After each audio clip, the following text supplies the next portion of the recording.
Rio de Janeiro, 8 de outubro de 2025, 19h57 da noite. Claro que é 19h57 da noite, Alex. 19h57 complica ser de noite. Líder Segue da aí. Libra lembra que em Libras é líder da liga e legenda alega que o desliga. Flamengo 0, Cruzeiro 0. Primeiro enfrenta o segundo e juiz imparcial define que vença o terceiro. Samir Chalde assume só sair de chale se chove sim, sorve chá de saúde. Bahia 1, Flamengo 0. Felipe Luiz é culpado por não assinar taekwondo profissional a Danilo. Saudações rubro-negras. Lá conheceu o que é pressão e o que é inferno. Olha a virada, Gabriel! Incrível! Incrível!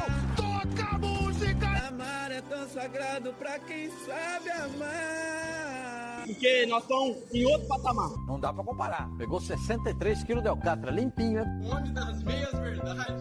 Cara de inspetor criminal, né? É o cri-cri, né? Vocês é nojento de ruim. Um é que João. Gente boa pra... 2. Esse é gente boa, mas... Pode ser, aconteceu. É muito ruim. 5. Ainda nós vamos te treinar, pode ter certeza. Pediu a Libertadores em casamento e ela disse... Ô, Picareta, deixa eu te falar uma coisa. Você tá no ar. Estamos no ar, Alex. E E aí, estamos Picareta? calendarizados, né? Muitas Finalmente. coisas pra falar sobre calendário. Pô, e um calendário bem interessante, né, Guilherme? Eu não sei de qual calendário você tá falando, mas concordo. Show brasileiro. Tem tantas opções assim.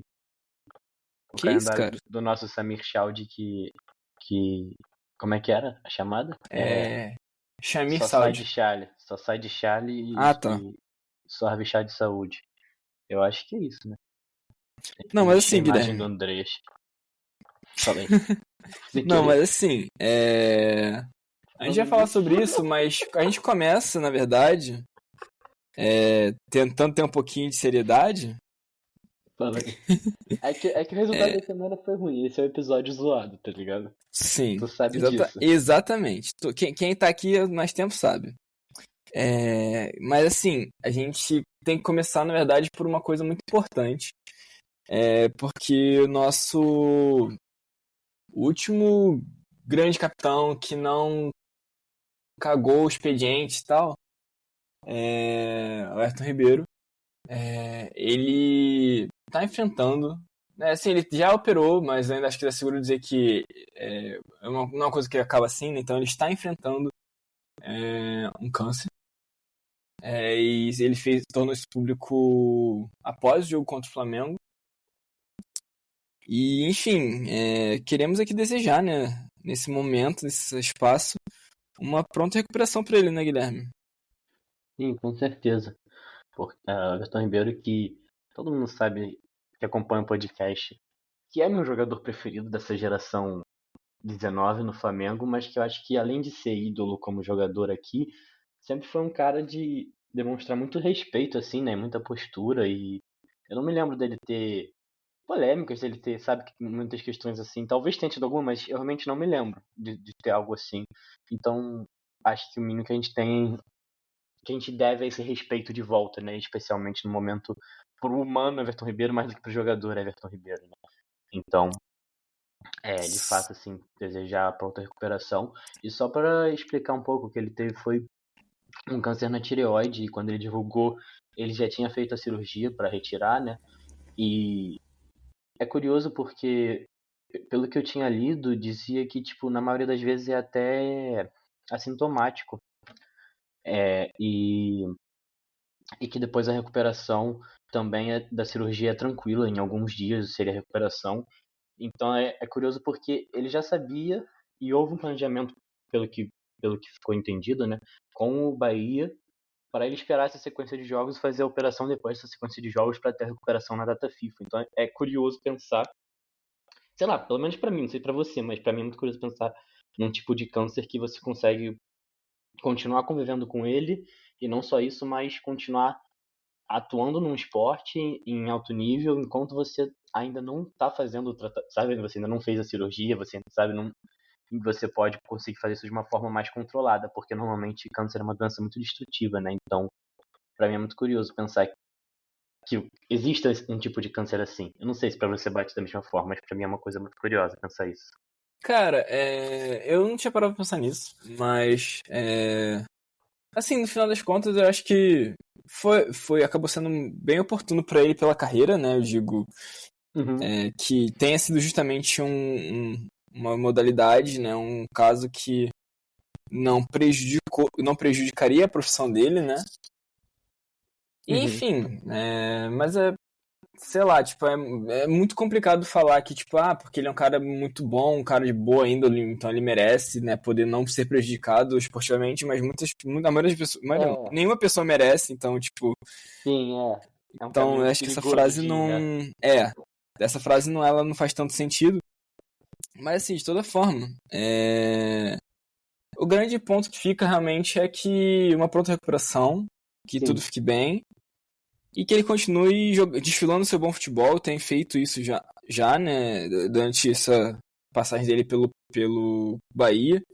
Pelo Flamengo nem se fala. Menos contra a gente, evidentemente, né? Porque sorte contra a gente a gente não deseja. Não, e não só o bom futebol, né, Alex, mas também eu acho que uma coisa que pesa muito na imagem, no imagético, assim, do Everton Ribeiro, que é ele em relação à família dele, né? Tanto que a gente, assim, a outro do nosso podcast é um áudio do Totói, né? Então, tipo, eu acho Sim. que poder continuar estando presente e, enfim, tendo essa relação que, ao que tudo indica, pelo que a gente pode ver de fora, óbvio que a gente nunca conhece ninguém a fundo, né, com uma distância dele ser o jogador, a gente ser quem acompanha o time, etc., mas continue sendo a pessoa que ele é também, né, e possa continuar. Enfim, como você disse, o mais importante é a pronta recuperação.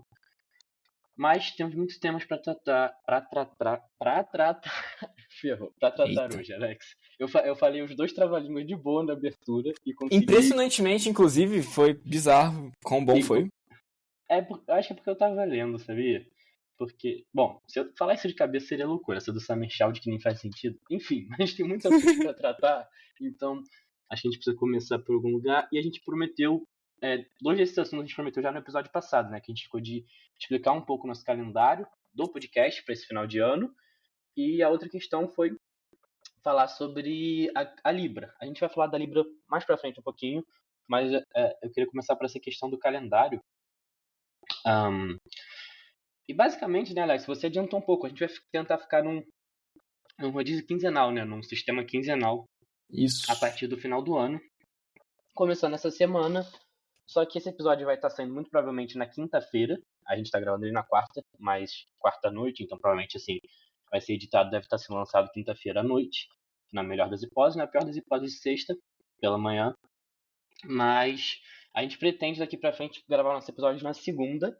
E a nossa ideia é postar na própria segunda-feira à noite, né? Pelo que a gente combinou, né, Alex? Tentar gravar um pouco mais cedo para conseguir postar na própria segunda. E a cada 15 dias. Então a gente começaria na semana do dia 20, a priori no dia 20, né? E após os jogos contra o Botafogo e Palmeiras. E assim, eu não vou falar todas as datas exatas que a gente pretende, mas assim, dando uma ideia geral do que a gente pretende, acho que cobrir em cada episódio, eu acho que dá uma ideia que a gente, depois de pegar Botafogo e Palmeiras, a gente quer fazer um episódio cobrindo a ida e a volta da Libertadores no mesmo episódio, e os jogos do Brasileiro que vão ocorrer nesse meio tempo, que são Fortaleza e Sport.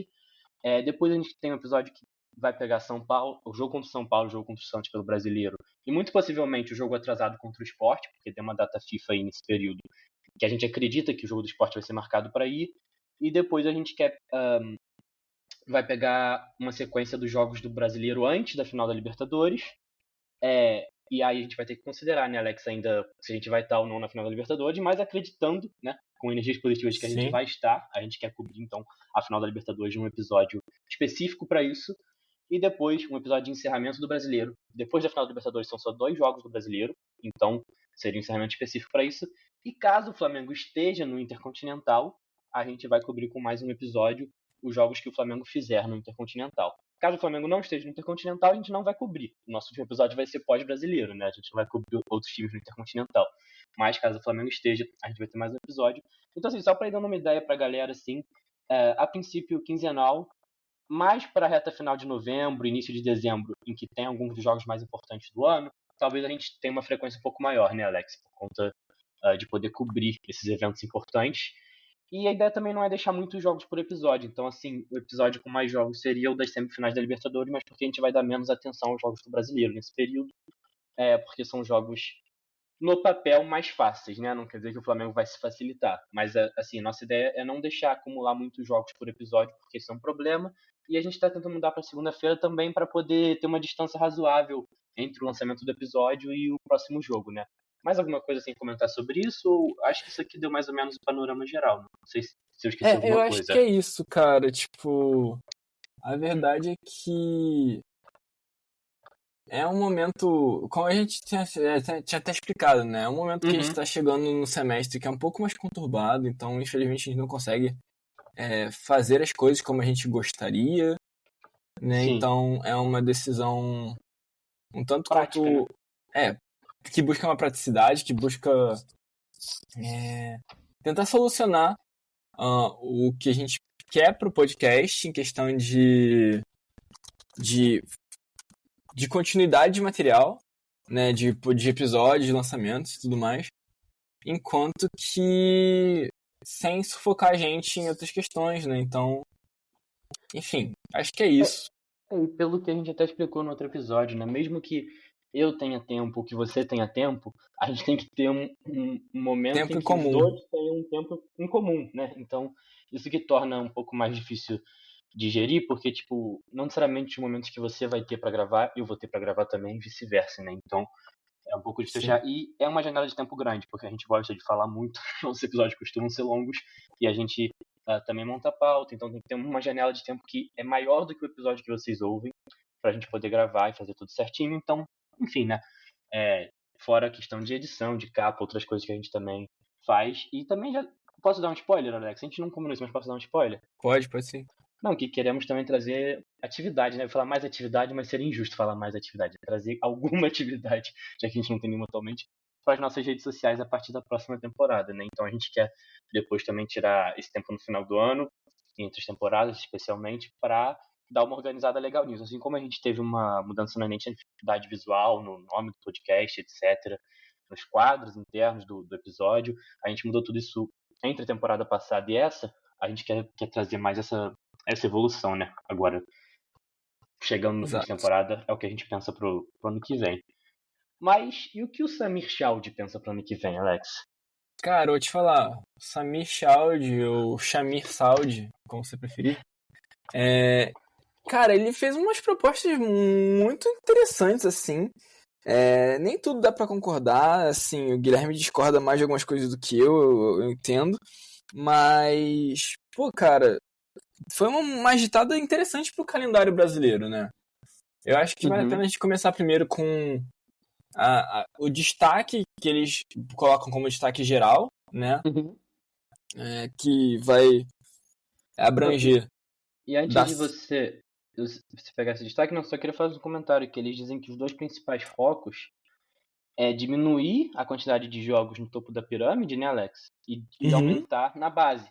Porque duas informações que eles colocam até aqui na própria publicação da CBF, assim, eles colocam que em 2024 os 20 clubes da Série A estiveram entre os 21 com mais jogos no ano em todo o mundo, dos quais 7 disputaram pelo menos 70 partidas.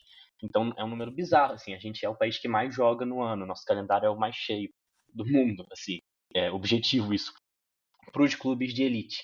Mas é um calendário esvaziado para os outros clubes, porque eles colocam aqui que dos 882 clubes registrados na CBF, atualmente 124 disputam as 4 séries do Campeonato Brasileiro, número que representa que 14% das equipes têm um calendário nacional, ou seja, enquanto a nossa elite quem mais joga no mundo, apenas menos de 15% dos nossos times tem um calendário de competição nacional, né? Então, é bizarro você pensar isso, né? E eu acho que vou deixar o Alex ler os pontos importantes, mas assim, só falando uma coisa assim, tipo, eu tenho críticas que eu vou fazer, mas eu acho que parece ser um passo, assim, né, Alex, na direção certa. A gente precisa mesmo lidar com o fato de que o Brasil é um país continental e que ele não pode se pautar sempre por um calendário europeu que é feito para países que não são continentais, né?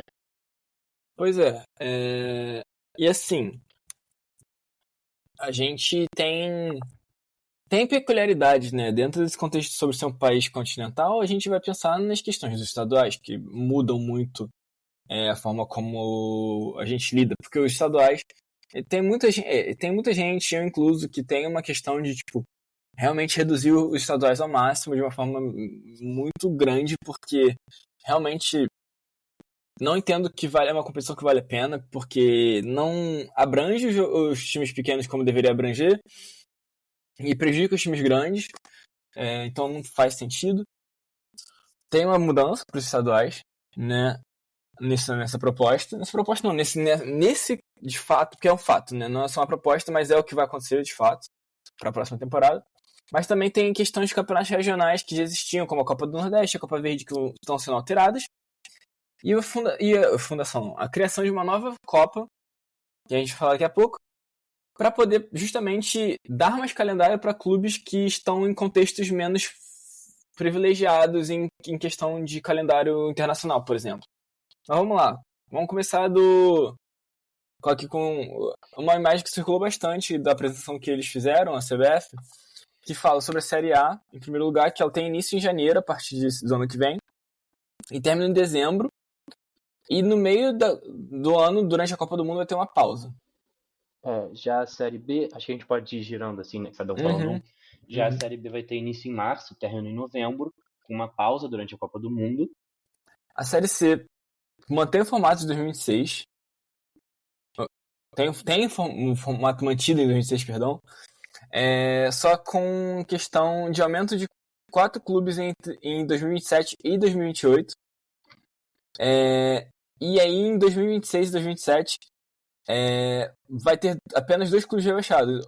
Ou seja, vai totalizar 28 clubes em 2028, né, com essa transição que vai se passar entre 26 e 28, né? Porque assim, o formato tá mantido em 26, mas como só tem 2 rebaixamentos, então tem uma pequena mudança, na verdade, né? Pra pensar aqui objetivamente, tem uma pequena mudança em 26 já. Verdade, é um bom ponto. Não tá mantido totalmente, né?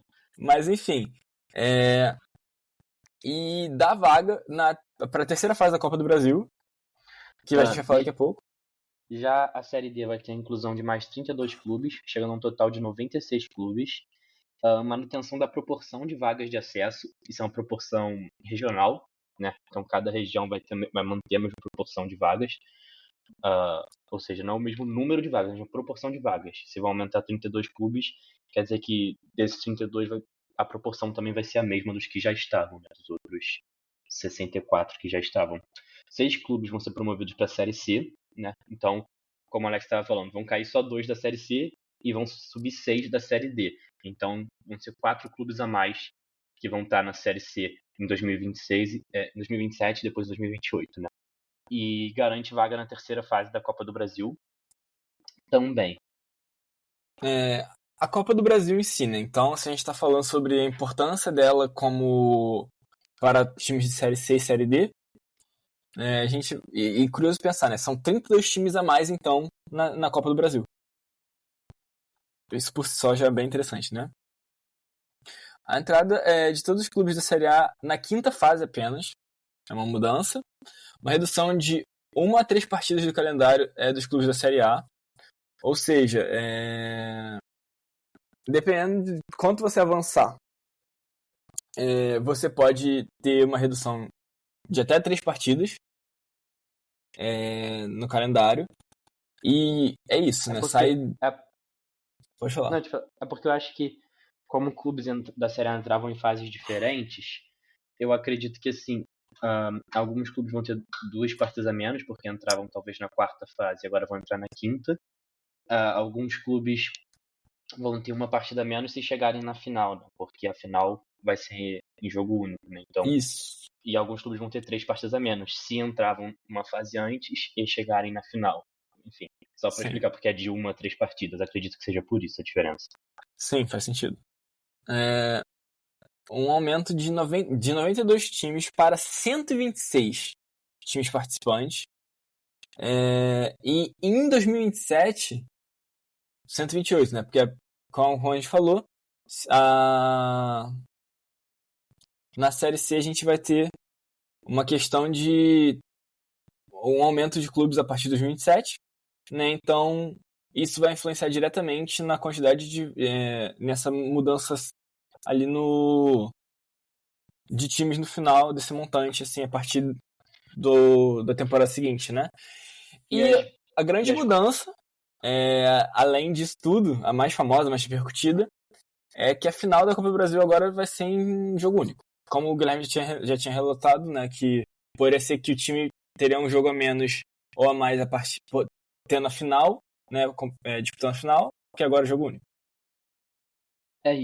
E vão ter mais vagas na Copa do Brasil também, porque as Copas regionais vão passar a garantir vagas também, né? Então, os campeões das Copas regionais vão passar a se classificar para a Copa do Brasil. Por isso que vão para 126 em 2026, mas vão para 128 em 2027.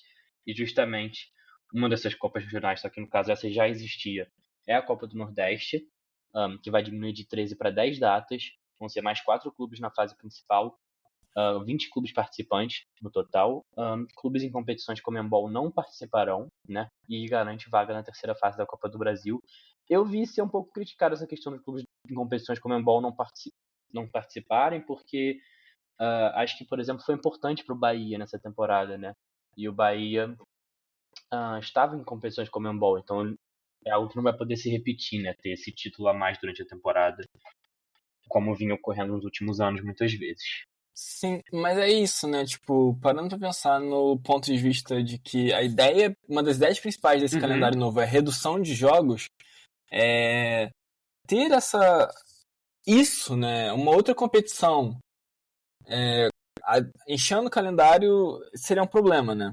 Porque, por exemplo, um Flamengo, né? Que é o time que a gente fala aqui, não tem que participar disso, sabe? Não tem essa competição. Então, tipo, o calendário já é inchado. Imagina se tivesse esse processo, sabe? Então, acho que tá muito nesse lugar. Mas realmente, para times que só tem a Copa do Brasil como grande oportunidade de título, né? Talvez o máximo a Copa do Brasil como outra opção, realmente é um problema, né? Porque, enfim, deixa de ser uma possibilidade. E tem um efeito contrário também, porque, por exemplo, os times do Rio, né? É muito difícil que os 4 grandes do Rio se classifiquem para Libertadores no mesmo ano, né? Atualmente, eu acho que para a Sul-Americana tem muita vaga, né? Então talvez não vá afetar tanto. Mas pode ser que, tipo, um ano que você não consiga vaga para Libertadores nem para a Sul-Americana, você pelo menos vai ter um campeonato para preencher as datas, sabe? Então você também não, mesmo para os times grandes, não deixaria de ter um efeito positivo nas situações em que o time não conseguiu estar em competições como a Conmebol. Mas enfim. Além disso, a gente também tem uma mudança na Copa Verde, que também já existia, né? Que vai ter 10 datas, com 24 clubes participantes, e também clubes em competições da Conmebol não participarão, e também dando vaga à terceira fase da Copa do Brasil. A Copa Verde pega Centro-Oeste e Norte, né? Se eu não me engano. Isso. Que não tá no nome, mas, assim, contempla essas 2 regiões do Brasil. E o motivo de, assim, talvez seja óbvio, mas acho que às vezes é preciso falar óbvio também, né? O motivo da Copa do Nordeste ser uma região só é porque o Nordeste tem mais estados, né? Eu acho que, proporcionalmente, você pegar, tipo, Sul e Sudeste, pegar Centro-Oeste e Norte, eu nem sei se algum desses combos chega a dar o número de estados do Nordeste. Teria que parar pra pensar com mais calma. Então, é por essa diferença, né? Assim, Sul-Sudeste a gente sabe que não daria. Talvez sim, a Copa Verde sim, mas tipo, Sul-Sudeste não daria não. Sim, Sul-Sudeste com certeza não, mas Copa Verde eu não tenho certeza. Mas tá, não vou chutar, mas dá algo próximo, assim, no mínimo, sabe? Então, é por isso que tem essa diferença. E já como a gente acabou adiantando aqui, né?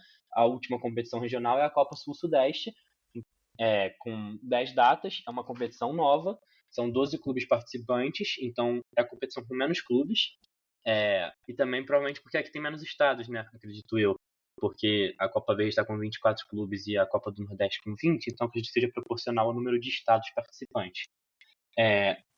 Clubes em competição Conmebol não participam também, vaga na terceira fase da Copa do Brasil, ou seja, mantém estruturas parecidas às 3 Copas regionais, né, Alex? E os estaduais vão se limitar a um máximo de 11 datas no calendário nacional e vão ser e vão acontecer inteiramente entre janeiro e março. Então a ideia é que eles não ocupem mais do que esses meses no calendário. Uma redução, acho que de uma data no estadual, se eu não me engano. Ou é mais? Deixa eu até pegar aqui. Porque nesses Eu acho que, na bullet verdade, points não fala. a redução do calendário estaduais no Rio de Janeiro, Menos 5 datas, diz aqui. menos 5 datas. Você vai falar, na verdade, 3, mas tipo, são... então, assim... Menos 5 datas é possível que seja... Aqui não diz no Rio de Janeiro, né? Então, menos 5 datas é possível que seja no que tem mais datas, que acredito que seja o paulista, né? Então, talvez no Rio de Janeiro sejam 3 mesmo. Guilherme, só pra te dizer... Fala aí. O Nordeste tem 9 estados. Se você pegar Centro-Oeste e Norte, são 11 estados, e se você somar o Distrito Federal, dão 12. Uhum. Então, é mais ou menos proporcional, então, o número de estados, acredito eu, as vagas, né? Porque são 24 para 11/12 ali na Copa Verde. São 12 clubes para 7 estados na Copa Sul-Sudeste. E são 20 clubes para 9 estados, né, na Copa do Nordeste. Então, é mais ou menos proporcional o número de estados, né? Como eu tinha falado. E, galera, assim, não vale a pena a gente ficar entrando em todos os detalhes. Acho que a gente pode fazer uns comentários breves. Mas, se vocês quiserem saber mais, tem uma publicação no site da CBF. E no final da publicação, a publicação explica bastante coisa, mas no final dela tem o link para o PDF, com um documento completo, com todas essas mudanças explicadas. Acho que tá bem fácil, assim, o acesso, bem fácil de achar. Visualmente, acho que também tá bem feito, assim, tá bem explicativo, tá bem intuitivo. Eu tô falando isso porque a gente, quando fez o episódio sobre a eleição no Flamengo, ano passado, né, Alex, a gente comentou do quanto foi difícil ver os planos de campanha, de governança, etc. Então, tipo, eu acho que é legal falar que tem um acesso fácil a essa informação, relativamente fácil, e que a galera pode conferir por conta própria e com muito mais detalhes do que vai dar pra gente cobrir aqui. É um documento de 37 páginas. Isso que a gente comentou se resume basicamente ao gráfico final do documento, na última página. Então, vale a pena vocês darem uma olhada também. Eu vou tentar botar o link na descrição do episódio, mas eu não sei se vai ficar clicável. Mas, de qualquer jeito, pelo site da CBF vocês conseguem ter acesso a esse documento. E, assim, acho que eu tenho um comentário a fazer sobre esse calendário. Não sei se você tem mais algum, Alex. Eu tenho sim. Quer começar? Cara, eu começo. Só pra, assim, bem breve. Cara, eu acho que ele é bem interessante. Tipo, ele não é perfeito. A gente já conversou em off, né, um pouco sobre questões com relação à Copa do Brasil, os problemas que tornar a final única trazem pro futebol brasileiro, né, pro nossa sociedade, que é uma sociedade muito desigual. Mas, cara, a verdade é que eu acho que é um passo num caminho muito legal, muito importante pra gente. Mas assim, o calendário do futebol mundial tá problemático, né? Porque a gente para pra ver. A gente começa o calendário em janeiro, perdão, e vai até dezembro, e uma das justificativas para isso é o fato de que a gente vai ter uma Copa do Mundo no meio do ano, mas aí depois a gente vai ter provavelmente uma Copa América, daqui a pouco tem o Super Mundial de novo, então assim, basicamente em 3 a cada 4 anos a gente vai ter que ter uma pausa no meio do ano para poder encaixar campeonato que enche o calendário e faz a gente jogar de janeiro a dezembro. Só para confirmar aqui, assim, no calendário de 2026, o estadual está previsto para começar dia 11 de janeiro e o intercontinental para acabar dia 16 de dezembro. É tipo 21 dias, mais ou menos, né? 14 dias mais 11, mais 10, 24 dias. Então, tipo, não chega a ser nem um mês entre o intercontinental, que seria de um ano, né? E o estadual do ano seguinte, se essas datas se mantiverem para os próximos anos. Então, é complicado, né? No mínimo é complicado. E lembrando que, assim, eu entendo algumas pessoas que pensam, por que não faz um calendário europeu de, né, ficar a temporada assim, metade no ano, metade no ano seguinte? Mas, galera, a gente tem que pensar que as estações do ano são diferentes do hemisfério norte. Então, não dá pra seguir 100% o modelo deles. Porque, tipo assim, é sem condição de você pegar o verão inteiro do Brasil pra você estar jogando, sabe? Eu acho que o momento de pausa maior tem que ser no verão, até por uma preservação física dos jogadores. Porque o que é mais duro no Brasil não é o inverno, é o verão. Então você tem que parar no verão. Não faria sentido fazer de outra forma. Mas eu concordo com isso, Alex. Acho que é um problema que existe sim nesse calendário, embora eu particularmente goste da ideia de parar no meio do ano, né? Eu acho que tem recorrentemente sido um problema outras competições concomitantes ao nosso calendário no meio do ano. E como você falou, acontece a cada 4 anos, acontece 3 vezes, né? Então, tipo assim, acho que a gente tem que se adaptar a isso, porque não é uma exceção, é a regra, né? A exceção é o ano que não tem nada. Então, enfim, o calendário tem que ser pensado em volta disso. Eu, particularmente, ainda acho que o caminho ideal seria a gente não participar do estadual, como não participa do regional, porque a minha ideia de um calendário, ela seria progressiva. Então, você parte, assim, bem do início mesmo, assim, de campeonatos de bairros para campeonatos municipais, campeonatos intermunicipais, campeonatos estaduais, campeonatos regionais, campeonatos nacionais. Eu imagino uma cadeia assim, sabe? Onde, assim, até num mundo ideal, sabe? Eu até imagino que, tipo, você poderia ter uma integração de um calendário nacional que fosse desde da Taça das Favelas até a Libertadores, sabe? E você tivesse um sistema possível de progressão. Algum time vai fazer esse caminho todo? Provavelmente levaria muitos anos, seria muito difícil e tal, mas que existisse uma possibilidade de progressão, sabe? Ao longo, desde o campeonato mais de base à elite do Campeonato Brasileiro. Então, eu acho que para isso acontecer, precisaria ainda de você abrir mão de ter certos times em certas competições, mas talvez não seja o momento ainda disso ser feito, e eu acho que é um passo na direção certa, né, como o Alex falou, e acho que a minha principal crítica mesmo a esse calendário, esse é o ponto que eu queria trazer, é a final da Copa do Brasil, cara. Porque a gente vai ganhar uma data no calendário, né, porque a final era em ida e volta e vai para jogo único, então você vai ganhar uma data por conta disso. E, cara, eu acho que a final única, ela pode ser boa em alguns contextos, mas ela também pode ser prejudicial. E a Copa do Brasil é para ser uma competição democrática, uma competição em que você imagina que todos os times podem chegar ao título. E quando você tira, por exemplo, de um time que não tem uma estrutura dos times de Série A, por exemplo, a possibilidade de, caso ele chegue numa final, dele poder jogar perto do seu torcedor, eu acho que isso vai contra a própria ideia da Copa do Brasil, né? A gente discutiu um pouco isso, Alex. E eu acho que, enfim, a gente sabe da quantidade, do nível de desigualdade que existe no nosso país, e quando você marca uma final única que não é no estado do time, óbvio, qualquer final o ingresso já é muito caro, então isso já é um debate que a gente tem que ter. Mas quando você marca uma final fora do estado, muitas vezes você vai ter que viajar, você vai ter que pagar hospedagem, você vai ter que pagar uma série de coisas a mais para poder estar nessa final. O que, na prática, significa que você vai tirar a oportunidade de uma boa parte do público de ver o seu time numa final. Porque o campeonato hoje que é possível você ver seu time numa final, realisticamente no Brasil, é a Copa do Brasil. A Libertadores já é final única, normalmente fora do país, então, tipo, já não tem como você ver seu time. Então, eu acho muito triste, assim, que a Copa do Brasil vire final única. É uma decisão que eu gostaria que fosse repensada, embora eu não acredite que vá ser nesse momento. E eu não sei se tem algo a falar sobre isso, Alex, senão acho que a gente pode ir pro próximo tópico, assim, é mais essa... Não, é isso mesmo, cara. Em relação a isso. Sim, é isso mesmo que eu já tinha dito. Mas sim, Guilherme, a gente falando sobre um assunto que é da semana passada, a gente também tem que falar sobre coisas que se estendem da semana passada.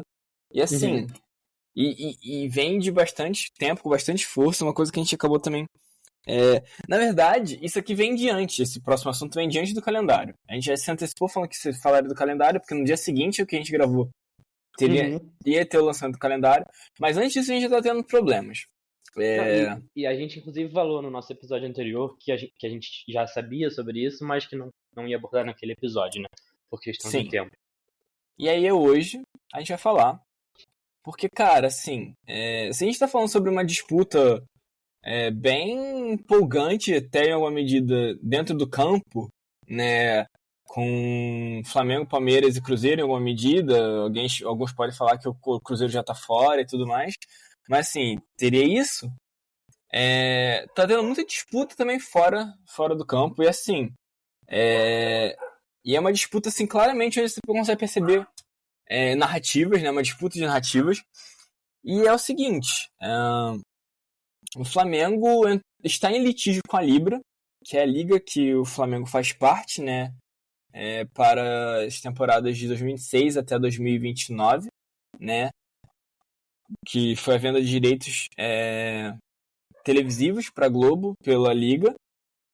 E, cara, o problema é o seguinte, né, existe um regimento interno que obrigaria com que os clubes, qualquer negociação, qualquer acordo que fosse feito teria que ser aprovado por unanimidade. E não aconteceu isso, tá? Já está aprovado, mais do que provado, na verdade, pelo Flamengo, por jornalistas que tentaram dizer, o Flamengo assinou isso aqui. Quando você vai ver o que está lá, está assinado, não discrimina a divisão de direitos como estão tentando alegar que o Flamengo aceitou. Ou seja, se não está descrito lá essa divisão que o Flamengo não está aceitando, é porque não foi aceito, não passou pelo Flamengo, então não teve unanimidade nesse aceite. E esse aceite ter sido amplamente divulgado é um erro grave, um problema grave frente ao regimento da própria liga, né? E, enfim, e vários jornalistas, assim, eu nem sei se eu menciono o nome ou não, mas, tipo, estão tentando surfar nessa onda de, tipo, não, olha só como é que o Flamengo está errado aqui, aí vai lá, mostra o documento e só comprova que o Flamengo não assinou aquilo. Então, assim, mas isso está se repetindo e tá no noticiário todos os dias, abrindo margem para presidente de clube falar besteira, lançar nota. Assim, tá uma coisa bem patética, assim, tipo, porque o Flamengo tá num posicionamento muito, muito quieto, né, Guilherme? Até quieto demais, assim, sabe aquele meme, o morro tá quieto? Tá uma coisa meio assim, o Flamengo tá bem silencioso, enquanto tem outros clubes aí, outros dirigentes fazendo um escarcéu. E, enfim, tá sendo uma coisa bem interessante de presenciar, na verdade. Assim, quem está no online, o Guilherme não tá tanto. Eu também nem tenho estado tanto assim, mas ainda assim, toda vez que eu paro pra ver isso é sempre um saco. É porque eu acho que, assim, é um debate que fica muito envolto em clubismo, né? Então acho que a galera muitas vezes não quer debater de fato uma liga no Brasil, não quer debater de fato o que está em discussão nesse caso, que são os direitos televisivos, né, por conta da audiência gerada. Sempre quer partir para algum outro campo e uma coisa de provar que está certo, provar que está errado. E só para falar um pouco assim, pegando aqui da nota oficial que o Flamengo lançou no dia 26 de setembro, eu sei que hoje já é dia 8 de outubro, então eu acredito que tem outra nota oficial depois, se eu não me engano, mas essa aqui explica um pouco, né? Que desde que o Flamengo, desde o momento que ingressou na Libra, concordou em dividir as receitas dos direitos de transmissões de imagem e de som de forma bastante equilibrada. Assim, 40% das receitas seriam repetidas de forma igualitária entre todos os clubes. 30% seriam repartidas de acordo com a classificação final no Campeonato Brasileiro da Série A. E 30% seriam divididas segundo a audiência gerada por cada clube. E aí, o que acontece? O que está sendo em debate são esses últimos 30%. O Flamengo não está debatendo os outros 70% que estavam divididos, porque os 30% que seriam divididos segundo a audiência gerada por cada clube não tem no estatuto como seria dividido, né? Então, é preciso debater como isso vai ser feito, e aí dentro desse debate, a nota oficial também diz que existe a previsão no Estatuto da Libra de um legítimo direito de veto, que cabe ao Flamengo e a todos os demais clubes, exigindo-se a aprovação unânime do critério de rateio dos valores devidos aos clubes a título de audiência. Além disso, há no anexo 1 do Estatuto a previsão de uma receita mínima garantida correspondente às receitas que os clubes obtiveram pelos direitos de transmissão no ano de 2023. Então, o Flamengo entra na justiça e o que fica bloqueado para os outros times seriam esses 30%, né? Os outros 70% que não estão em debate, né? Assim, então, também não é isso de o Flamengo quer sufocar os outros times, porque eu vi surgir um pouco esse discurso, né, Alex?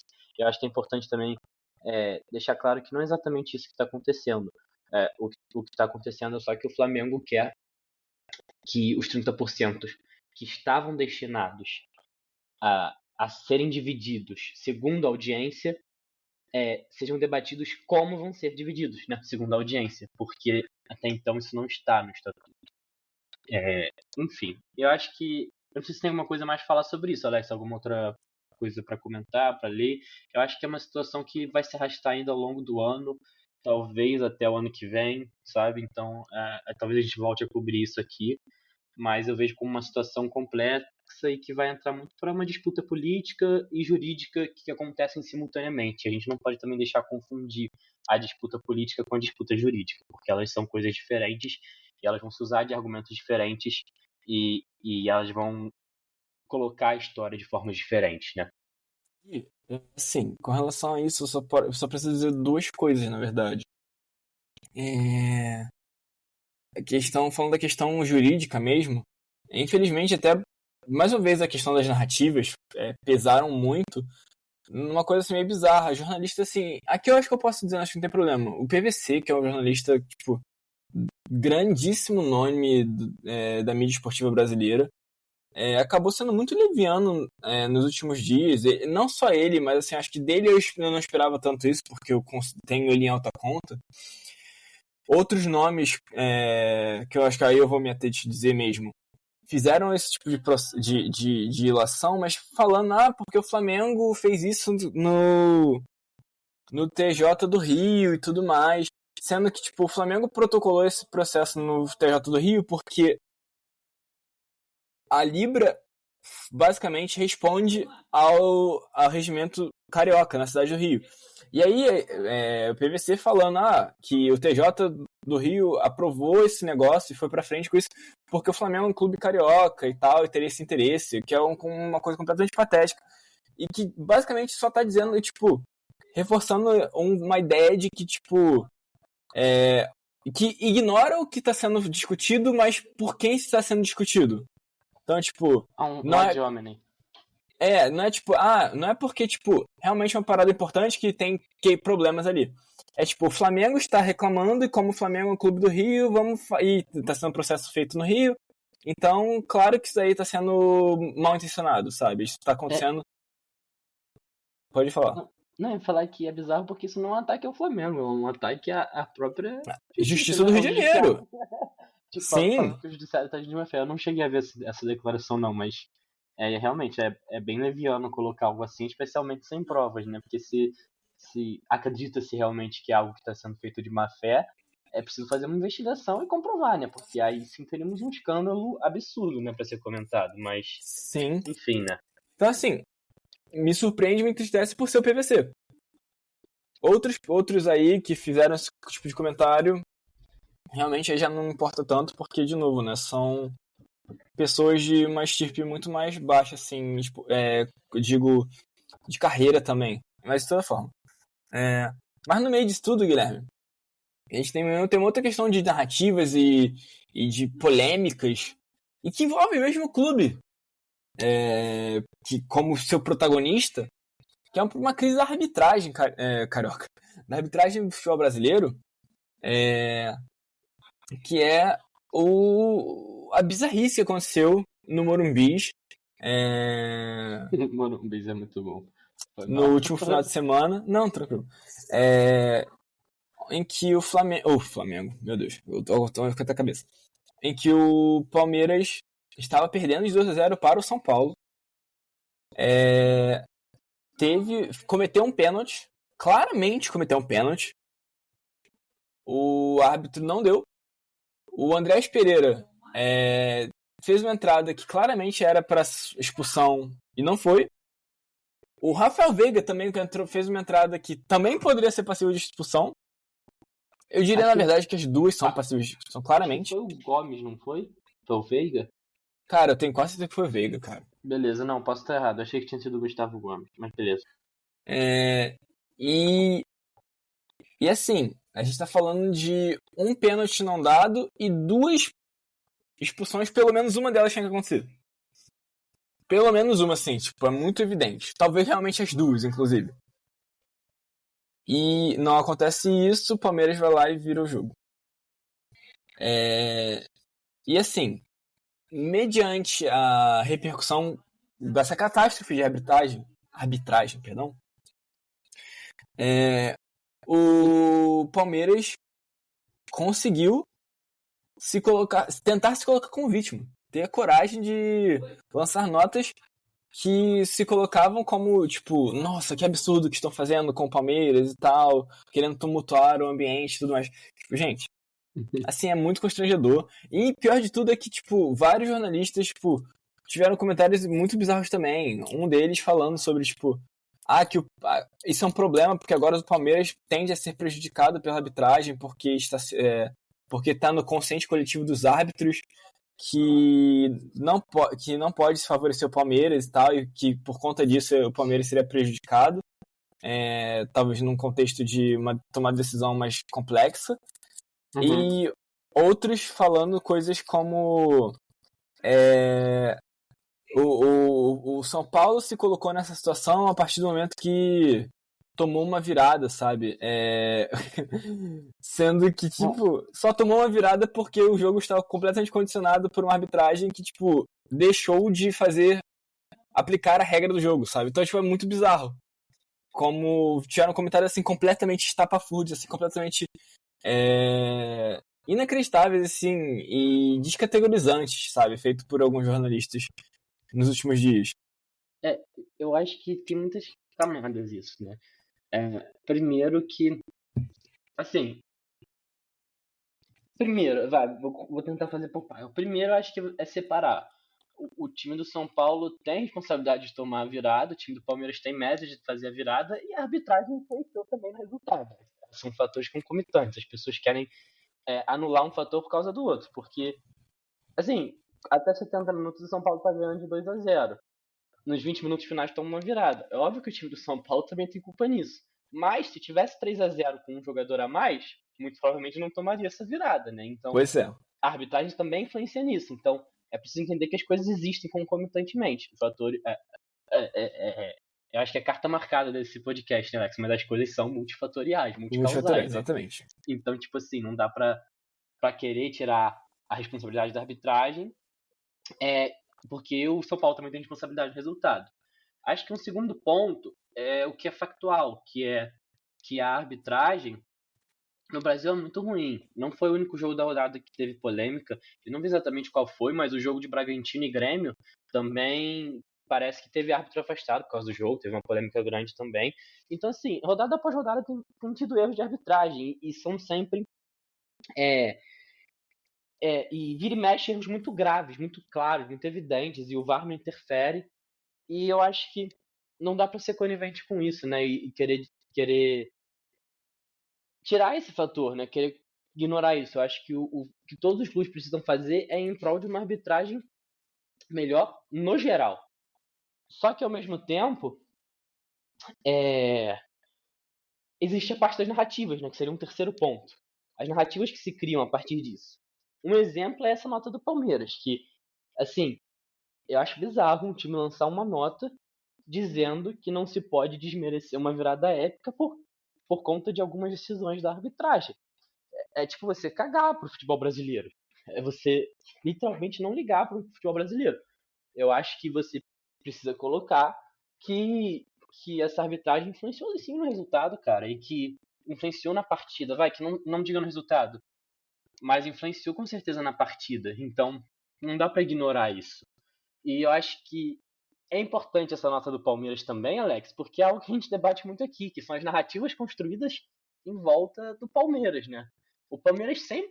Toda vitória do Palmeiras é épica nos últimos anos, né? Segundo a imprensa esportiva. Tudo é sempre épico, é sempre fantástico, é sempre muito lutado, é sempre... Então, tipo assim, é engraçado o Palmeiras vestindo essa carapuça mesmo, né? Lançando uma nota oficial dizendo que a virada foi épica, que não se pode desvalorizar isso e tal. Então, é preciso tomar cuidado com isso, né? Enquanto, por outro lado dessa narrativa, a gente estava debatendo que saiu uma matéria no GE para votar, uma matéria do Gato Mestre até para votar os 10... qual o pior erro de arbitragem desse Brasileirão, e aí eles selecionaram 10 lances, e um desses 10 lances é o pênalti que o Arrascaeta sofre do Murilo contra o Palmeiras, né? Lá. Então é muito curioso que eles pegam um jogo entre Flamengo e Palmeiras que tem outros erros de arbitragem a favor do Palmeiras, prejudicando o Flamengo.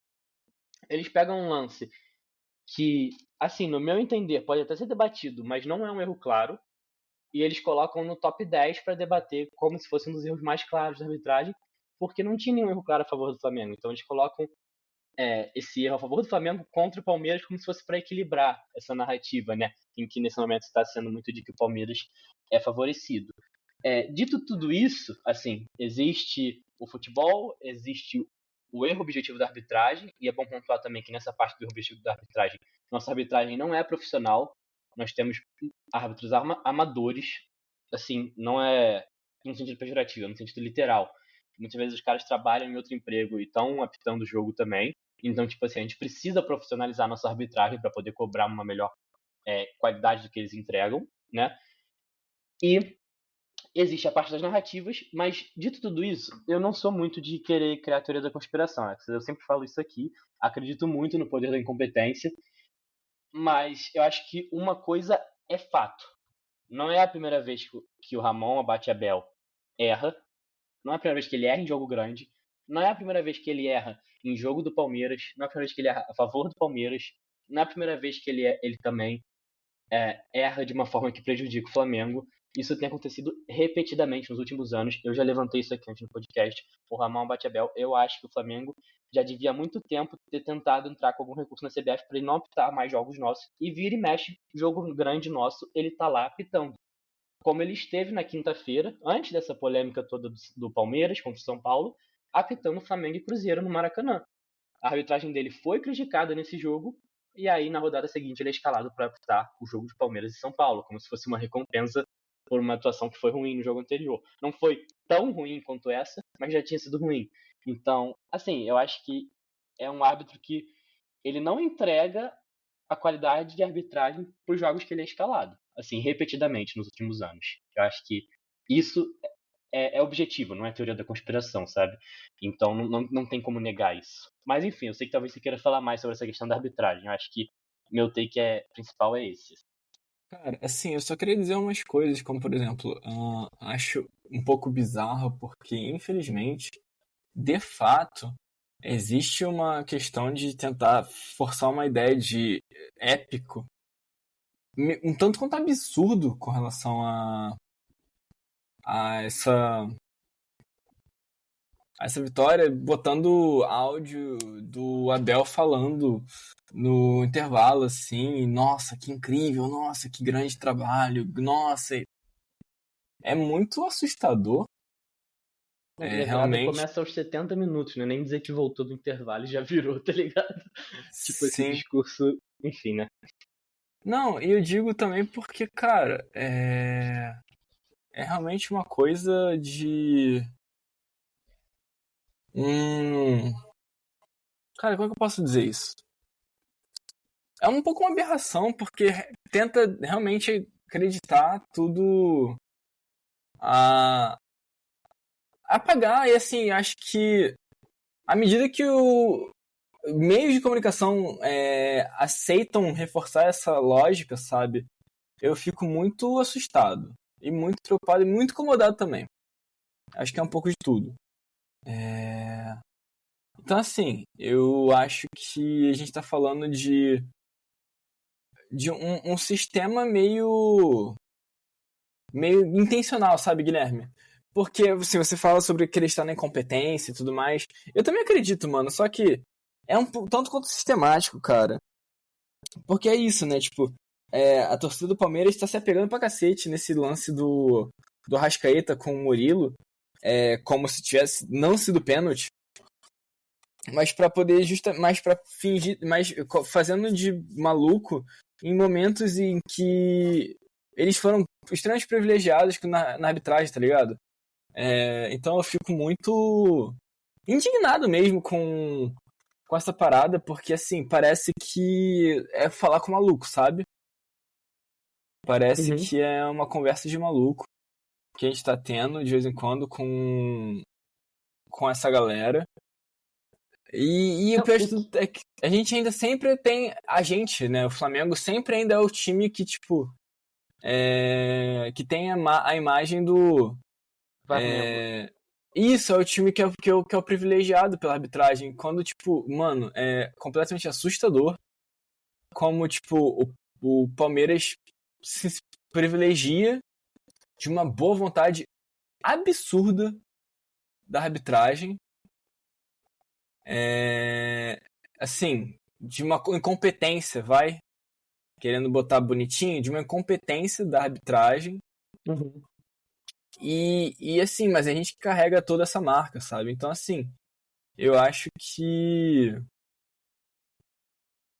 é um tanto quanto irritante, tá vivenciando esses momentos, tá ligado? Mas enfim, acho que também não tem muito o que ficar falando mais não, porque... Eu acho que cai de novo na questão do ad hominem, né? Que, tipo, o Flamengo ou alguém flamenguista nunca pode comentar arbitragem porque é Varmengo. E vira isso a discussão, né? Assim, é realmente muito clubista e vai para esse caminho. E enquanto a gente nem consegue falar por conta disso, o Palmeiras conseguiu uma entrevista com o Andrés do Jornal Nacional, né? Pra explicar, pra comentar o lance da expulsão. É muito bizarro, mano. Eu nunca vi isso antes. Isso eu acho que eu nunca vi antes, mano.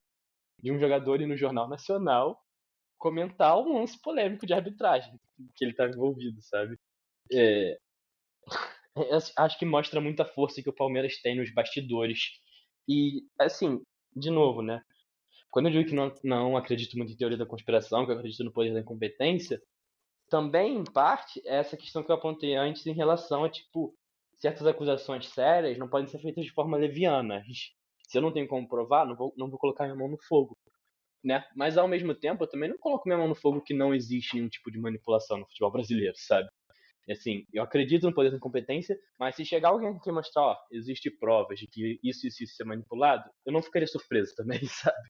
Eu acho que é esse cenário liminar que a gente vive mesmo. De uma arbitragem que ela é tão ruim, é tão incompetente que beira a manipulação ou o oposto disso, sabe? Mas acho que a gente pode ir pra dentro de campo então, né? Comentando um jogo. A gente tem 2 jogos pra comentar, né? Só que a gente já tinha combinado, como tinha muito extracampo essa semana, né, Alex? A gente não chegou a explicar. Mas a gente combinou que a gente ia fazer só alguns bullet points desses jogos, assim, bem mais rápidos.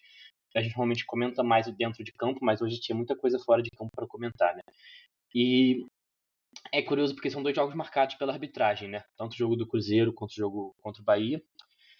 Em um deles por uma expulsão aos 13 minutos do primeiro tempo, que é um acerto da arbitragem, né? Acho que não tem o que comentar aí. O Danilo foi corretamente expulso.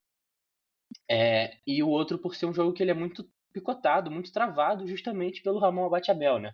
Contra o Cruzeiro. Um jogo de 2 equipes que marcam em pressão alta e que tem muita dificuldade em fazer isso quando toda hora é marcada falta por conta disso, né? Então, um jogo tático e um pouco de posição física, assim, do mais alto nível que a gente poderia ter aqui no futebol brasileiro, e a arbitragem abaixo disso, né? E não permitindo esse jogo acontecer. Mas acho que a gente tem alguns outros pontos rápidos para comentar sobre esse jogo do Cruzeiro. Então acho que tu pode começar aí, Alex. Cara, assim, acho que a gente primeiro vamos comentar assim uma coisa mais leve. Acho que tipo, pelo menos uma coisa boa que o cara entrou e a gente pelo menos não tomou o gol dele. Importante, eu acho, tipo... mas assim, como o Guilherme falou, né? Tipo, a gente tá falando de um jogo de uma alta competitividade, de uma alta intensidade. E até acaba sendo, tipo, justamente essa alta intensidade talvez uma grande questão problemática no meio disso tudo. Mas assim, acho que talvez o maior problema que eu vi nos últimos jogos, eu vou falar aqui no jogo do Cruzeiro nesse momento, mas com certeza vale para Flamengo e Bahia. Mas vale também para outros momentos e outros jogos que a gente já passou nessa temporada, principalmente nos últimos mais recentes. É uma sensação de que esse time tá com um pouco brilho, cara. É um time que, tipo, falta inspiração também. Ele é muito tático, muito físico, pouco criativo. Mas, cara, às vezes eu sinto que também falta um pouco de desejo.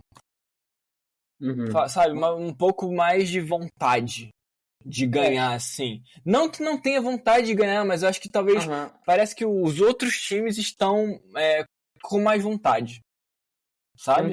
É um time um pouco passivo, né? Sim. É um time, isso vai desde a gente falar de atuação de diretoria nos bastidores, até a gente falar da postura do Felipe na beira do campo, que a gente às vezes cobra que ele podia gritar mais, incentivar mais o time. a gente falar do time não cobrar arbitragem durante as partidas.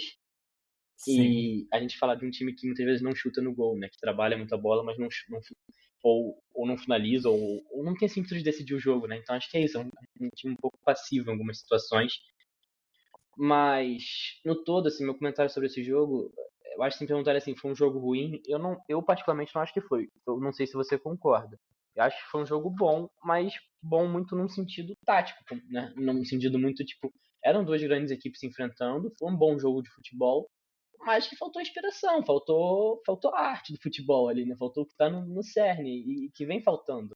E em relação também a isso, a brio e a inspiração, é um problema que a gente aponta desde o início do ano, cara, e que, assim, alguns podem entender como um problema do trabalho do Felipe. Eu não sei se eu tenho a mesma leitura, e aqui não é defendendo o trabalho do Felipe também, não, é realmente que eu não sei se isso é algo que se atribui ao técnico ou ao elenco, mas é o mesmo problema. Quando o Arrascaeta não decide, ninguém decide, sabe? E tem sido assim desde o início do ano. Está faltando gente para decidir jogo, porque a gente tem jogadores bons no elenco, a gente tem jogadores que cumprem outras funções dentro de campo muito bem, mas está faltando gente para decidir jogo, sabe? E em alguns momentos alguém aparece, como o Luiz Araújo ou o Carrascal, no jogo do Corinthians, né?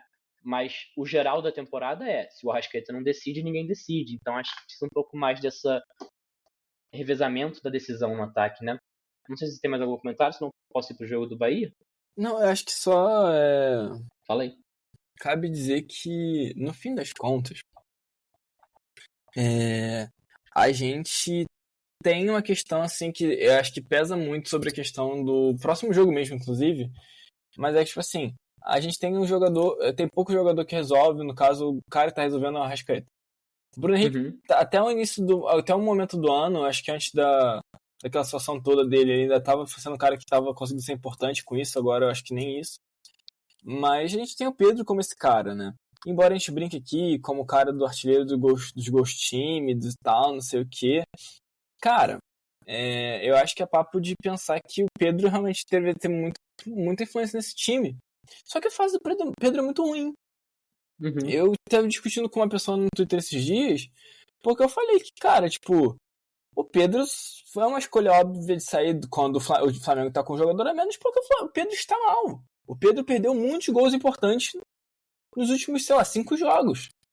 Isso é um fato.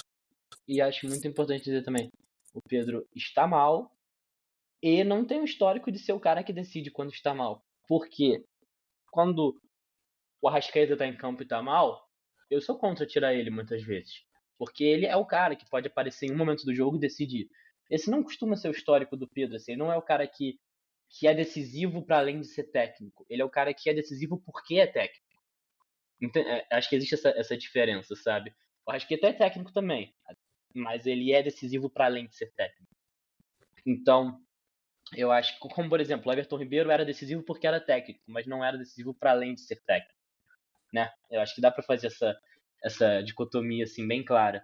E então faz sentido para mim tirar o Pedro e também é bom citar, porque a galera diz tipo, tá tirando o Pedro resolveria, o Pedro não tá tendo oportunidade, tá tendo reserva, tá sendo o primeiro a sair. E aí a mesma galera fala, nesse período que ele tá tirando muito Pedro, etc., o Flamengo teve 3 empates seguidos em casa, né, pelo Brasileiro. Contra Grêmio, Vasco e Cruzeiro. Contra o Cruzeiro, ok. Mas contra o Grêmio e o Vasco, o Pedro perdeu gols feitos, que influenciaram no resultado. Então, tipo assim, não dá pra querer desassociar as coisas, sabe? A fase do Pedro poderia ser melhor se o Felipe Luiz desse mais minutagem a ele? Talvez. Honestamente, acho que não é algo que tenha como cravar, sabe? Então, eu acho que a gente precisa também lidar com o fato de que o Pedro voltou de lesão esse ano e não voltou no mesmo nível que ele jogava antes ainda. Eu acho que ele ainda vai. E a gente precisa lidar também com o fato de que o Pedro é um grande jogador, mas nunca foi o jogador decisivo do time. Nossa esperança é que ele talvez virasse com a saída do Gabigol. Mas até agora ele não demonstrou isso. Quem demonstrou assumir esse papel e a camisa 10 e a criação do time é o Arrascaeta, sabe? Que tá acumulando função sem receber mais por isso. Então tipo assim, eu acho que o Pedro precisa ter mais esse brilho, talvez, né? Como você colocou, Alex, para poder também justificar essa manutenção dele em campo quando ele não tá bem.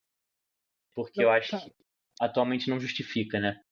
Eu acho que assim, eu acho que é bem evidente que, tipo, ele precisaria sim de minutos em campo pra poder entregar o seu melhor. Mas também pra mim é pra lá de evidente, Guilherme, pra lá de evidente que ele não mostra nenhuma condição no momento, técnica, eu digo, de merecer esses minutos. Eu não acho que, tipo, o Plata, como centroavante, é muito inferior ao Pedro, sem a menor dúvida. O Plata merece ser banco pro Pedro no momento? Claro que não. Claro que não. Aí você pode dizer, eles não deveriam nem disputar a mesma posição. Eu concordo com você. Mas levando em consideração que é o caso, gente, desculpa. O Pedro vai ser reserva pro Plata enquanto o Plata estiver jogando mais que o Pedro. Ou enquanto o Pedro estiver jogando menos que o Plata. O que for mais verdade, sabe? E isso não pode ser ignorado. O Pedro não tem merecido, tecnicamente, ser o atacante titular do time indiscutível. Não tem merecido. E tá tudo bem. Eu acho que ele tem que ser considerado, com certeza. Com certeza. Mas, cara, eu não vou ficar surtando, não. Eu defendo o talento, Eu acho que o Pedro tem muito talento e deveria ter chance. Tô falando sobre isso. Mas, tipo, cara, no fim das contas, é o que o Felipe Luiz falou lá atrás. O Pedro tem que querer mais do que o Felipe. E eu acho que uma coisa também pra pontuar, que me incomoda muito nessa discussão. São três coisas que me incomodam nessa discussão. A primeira é a galera tá nesse debate de quem é titular e quem é reserva ainda em outubro, sendo que a gente tá nesse podcast aqui no mínimo desde maio, assim. Eu estaria até antes, no mínimo desde abril, vai. A gente tá falando que o Felipe Luiz reveza o elenco, tá ligado? Num jogo o cara é titular, no outro jogo ele não é. E tem acontecido isso. Óbvio, existem os jogos mais importantes? Existem. Em alguns deles o Pedro foi titular, em outros não. Por exemplo, contra o Inter, no jogo de ida das oitavas da Libertadores, o Pedro não foi titular. O titular foi o Bruno Henrique, que fez o gol do jogo. Então, tipo assim, eu acho que, sei lá, é um pouco... Eu acho um pouco bobo até, sabe? Ficar tão preso ao cara ser titular ou ser o primeiro a sair, sendo que a gente tá tendo uma temporada em que a gente reveza o elenco, todo mundo tem jogado, sabe? Ou melhor, quase todo mundo, né? Foi mal, Juninho. Mas, tipo assim, eu acho que a outra coisa que me incomoda é considerar, ignorarem característica de posição, sabe? Por exemplo, o Samuelino vem numa fase ruim. Eu concordo muito com isso. O Pedro vem numa fase ruim. Concordo muito com isso. Mas se o jogo pede um centroavante de área, né? Um cara que é muito bom na pequena área, a gente só tem o Pedro. Você concorda comigo? Ele Sim. É o cara que tem essa característica. Se a gente precisa de um cara driblador pela esquerda, um cara que tem funcionado nesse drible, a opção hoje é o Samuelino. A segunda opção seria o Cebolinha, na minha visão. Eu acho que os outros do elenco não cumprem exatamente essa mesma característica que o Lino tem. Nem o Cebolinha é exatamente igual, né? Era mais aquela coisa de corta pro meio e chuta e tal. Mas seria a segunda opção. Então, se você precisa de um jogador com essa característica, você vai tentar com o Lino, mesmo que ele esteja na fase ruim.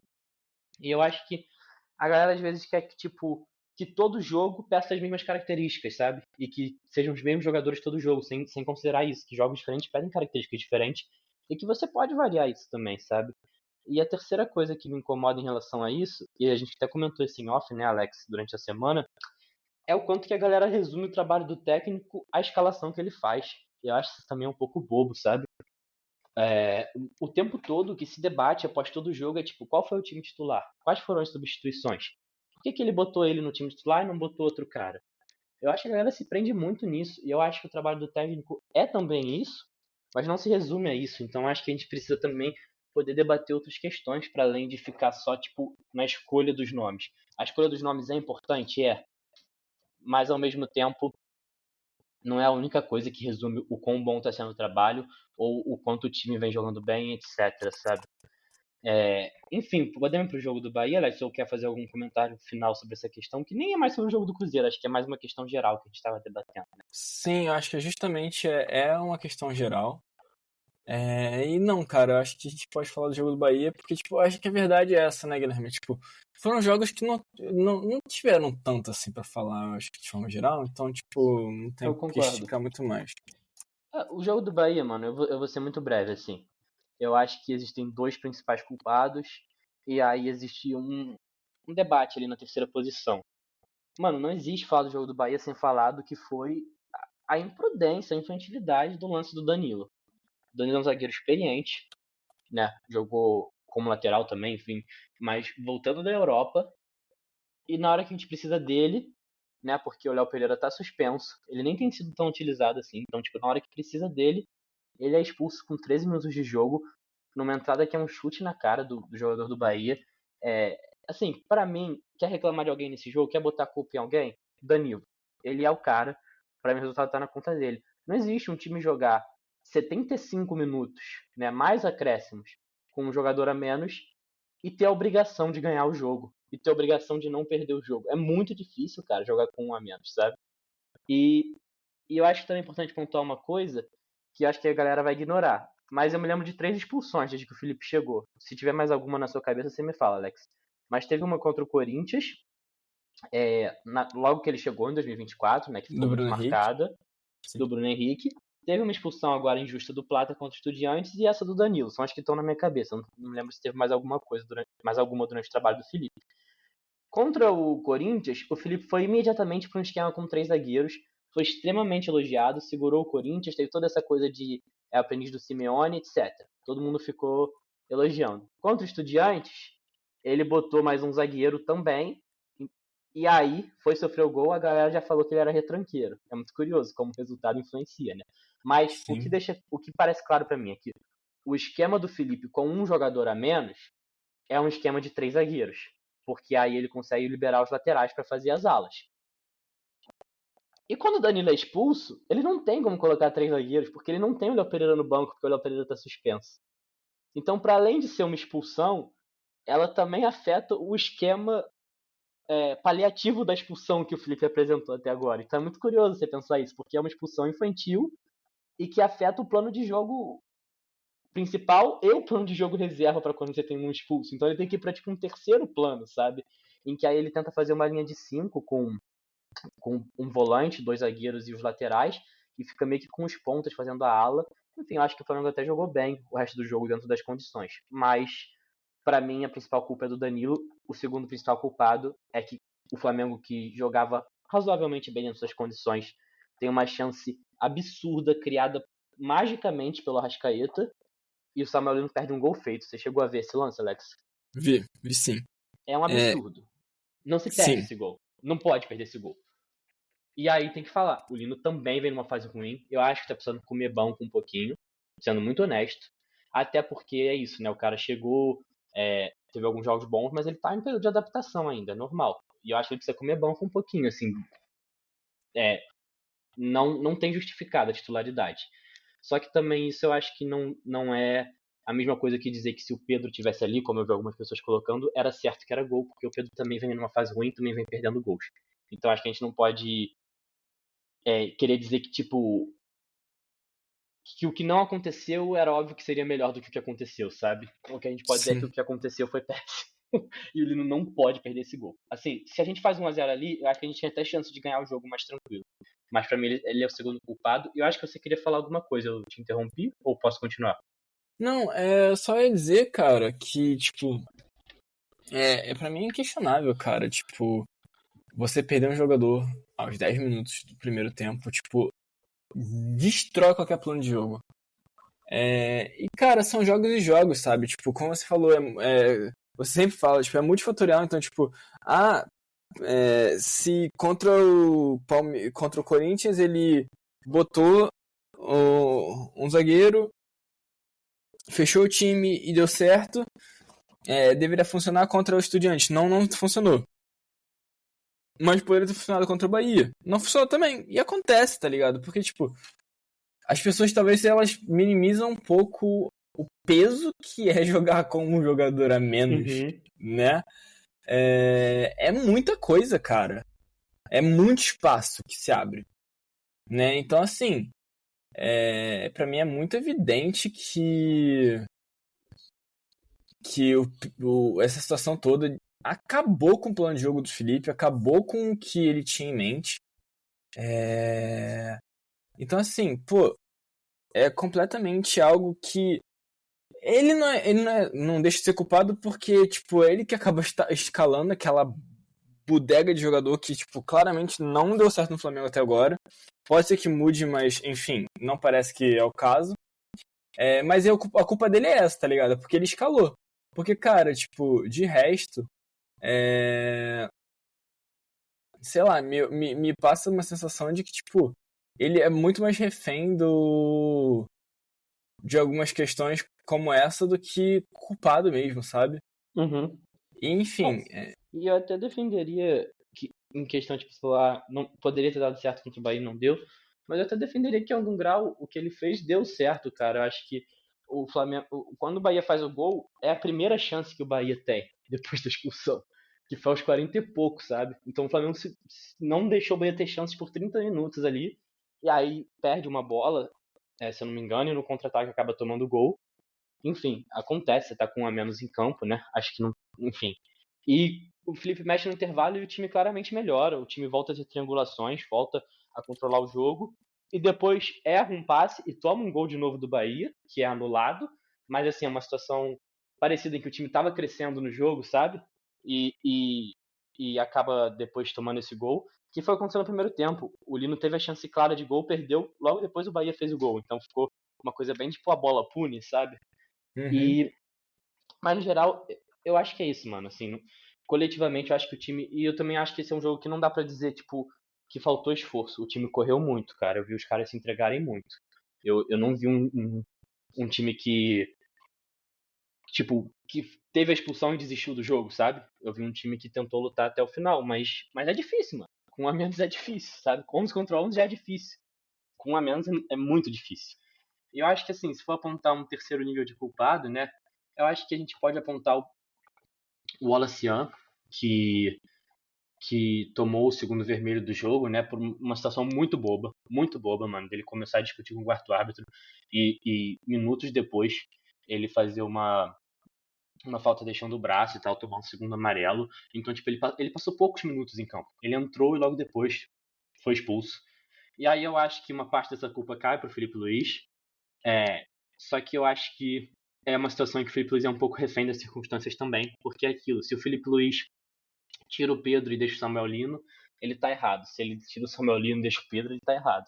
Se ele coloca o Alacian e não coloca o Juninho, ele tá errado. Se ele coloca o Juninho e não coloca o Alacian, ele tá errado. Porque a galera foca muito nessas escolhas de jogador. E tudo bem, eu acho que tem uma parcela de culpa do Felipe Luiz, sim.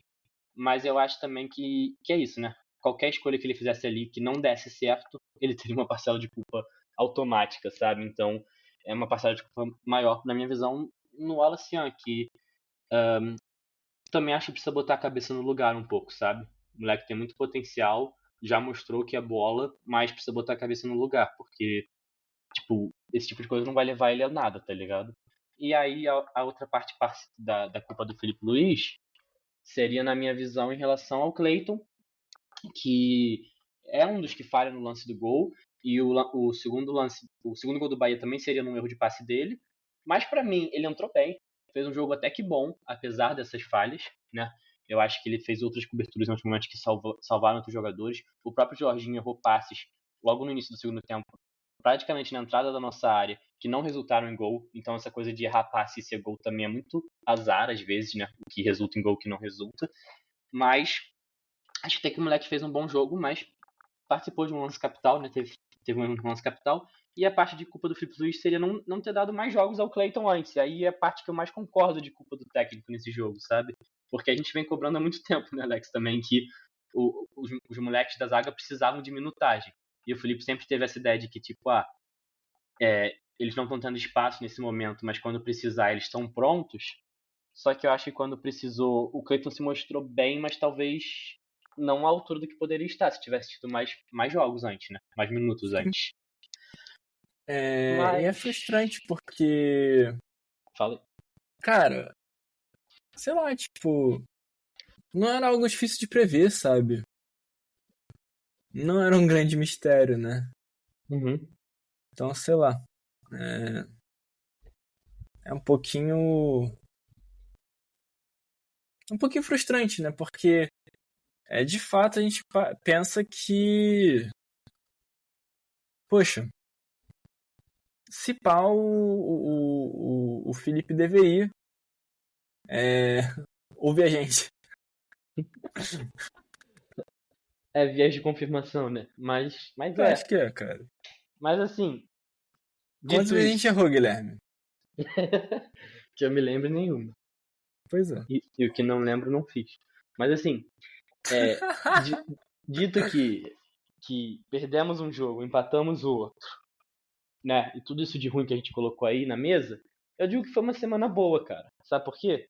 Eu tive a chance de ver o Gabigol e o BH dividindo a mesma área, de ver o Everton Ribeiro e o Arrascaeta dividindo o mesmo meio de campo, sabe? Então acho que são poucas vezes na vida que a gente ainda vai ter essa oportunidade na mesma semana, então podemos ser felizes por enquanto, né? Mas falando sério, assim, qual seria o seu malvadão pra essa semana, Alex? Cara, eu sei que o Malvadão ele é pra ser uma ideia de falar muito mais sobre, tipo, quem mandou bem durante a semana. Eu tenho uma ideia pra um cara que mandou mal, se a gente for por esse caminho. Cara, tipo, pra mim, eu acho que não teria como, assim, o primeiro nome que vem à cabeça é o imbecil que é expulso aos 10 do primeiro tempo, tá ligado? Eu tenho um outro nome que foi bem mal essa semana. É Fala aí. Meu malvadão. Não, eu acho que se a gente for por esse caminho, mano, o malvadão tem que ser o Ramon Albateabel. Acho que não tem como. Acho que não tem como fugir disso, né? Nossa, acho que não. Fechamos aqui então. Porque de fato, ele 3 foi pontos pro mal Ramon. em todos os jogos que ele podia ter ido mal. Não, acho que dá pra gente botar um malvadão. Assim, se fosse falar um malvadão sério, eu acho que foram 2 bons jogos do Carrascal, 2 bons jogos do Arrascaeta, mas como eu vejo mais como, assim, é uma situação muito atípica contra o Bahia, e o jogo do Cruzeiro foi muito coletivo e não teve tanto brilho individual, eu votaria no Jorginho pro malvadão, se fosse um cara que foi bem, porque eu acho que no segundo tempo contra o Bahia ele se entregou muito e ele dominou o meio de campo praticamente sozinho, assim, especialmente quando a gente tava com 9 em campo. É bizarro, mas a gente chegou a jogar com 9 contra 11. E o Jorginho tava dominando o meio de campo. Então, tipo, acho que essa atuação fala muito, assim.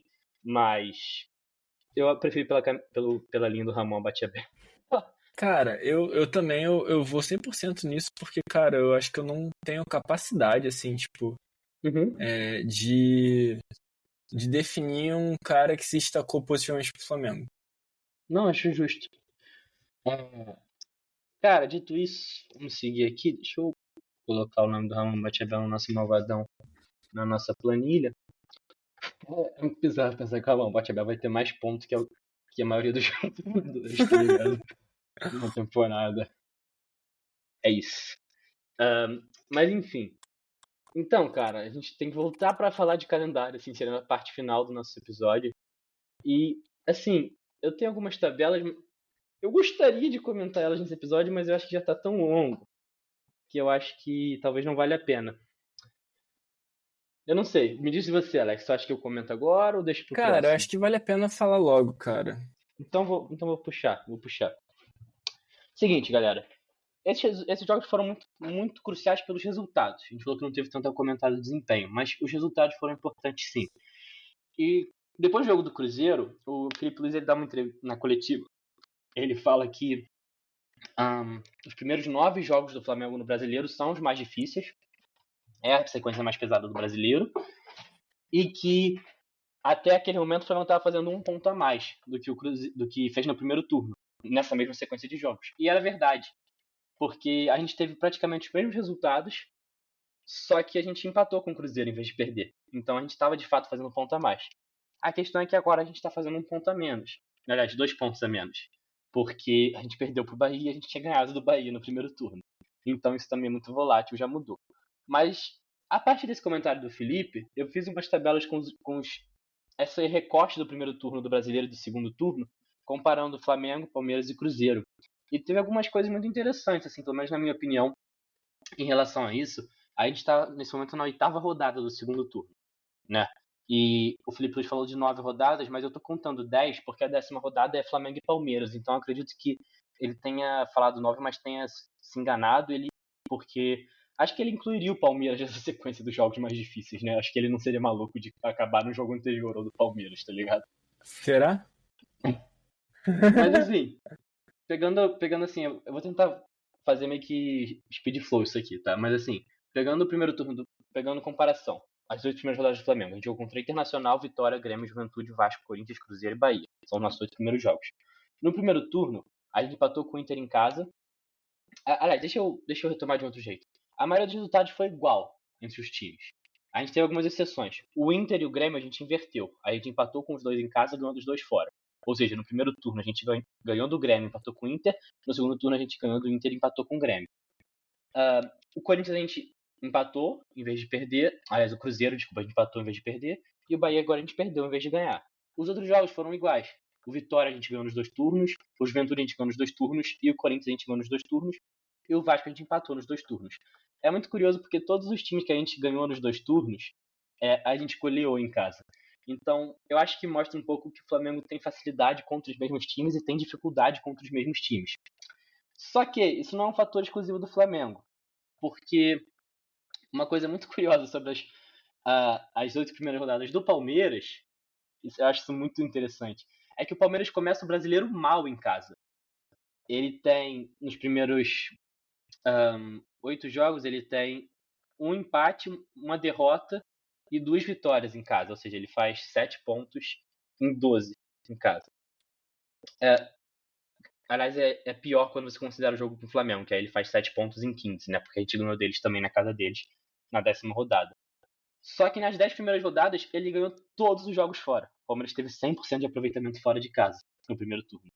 E o curioso, o mais interessante disso tudo, pra mim, pelo menos, eu não sei nem se você acha isso interessante, Alex, mas espero que alguém que esteja ouvindo ache.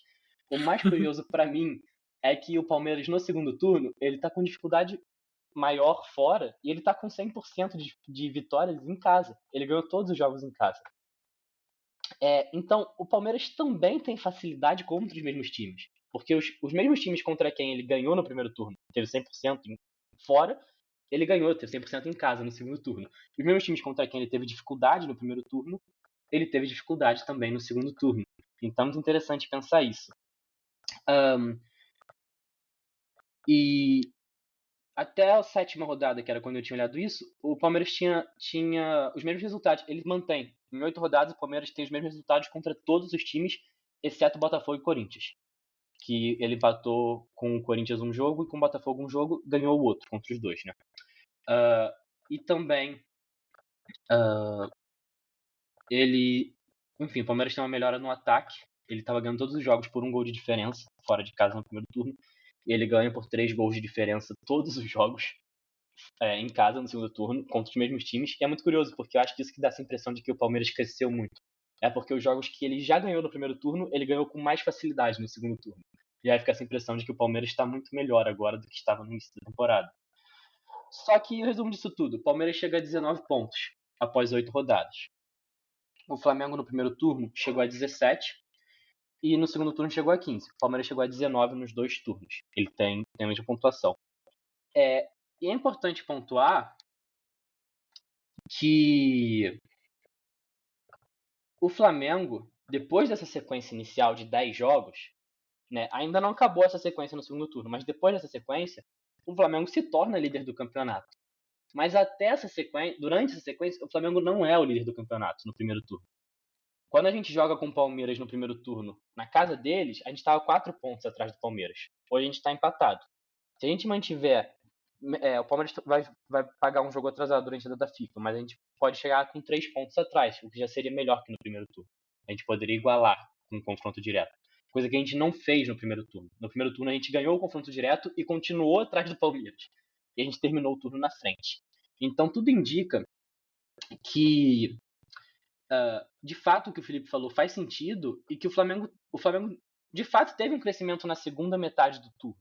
Então tudo indica que a gente pode ter uma melhora assim também na segunda metade desse turno. Os times que a gente pegou na segunda metade a gente teve mais dificuldade. O Flamengo teve no resto do primeiro turno teve 19 pontos em 24 disputados, sendo que a gente teve um jogo atrasado, né? Sendo que tinha tido 17 em 24 nessa primeira metade.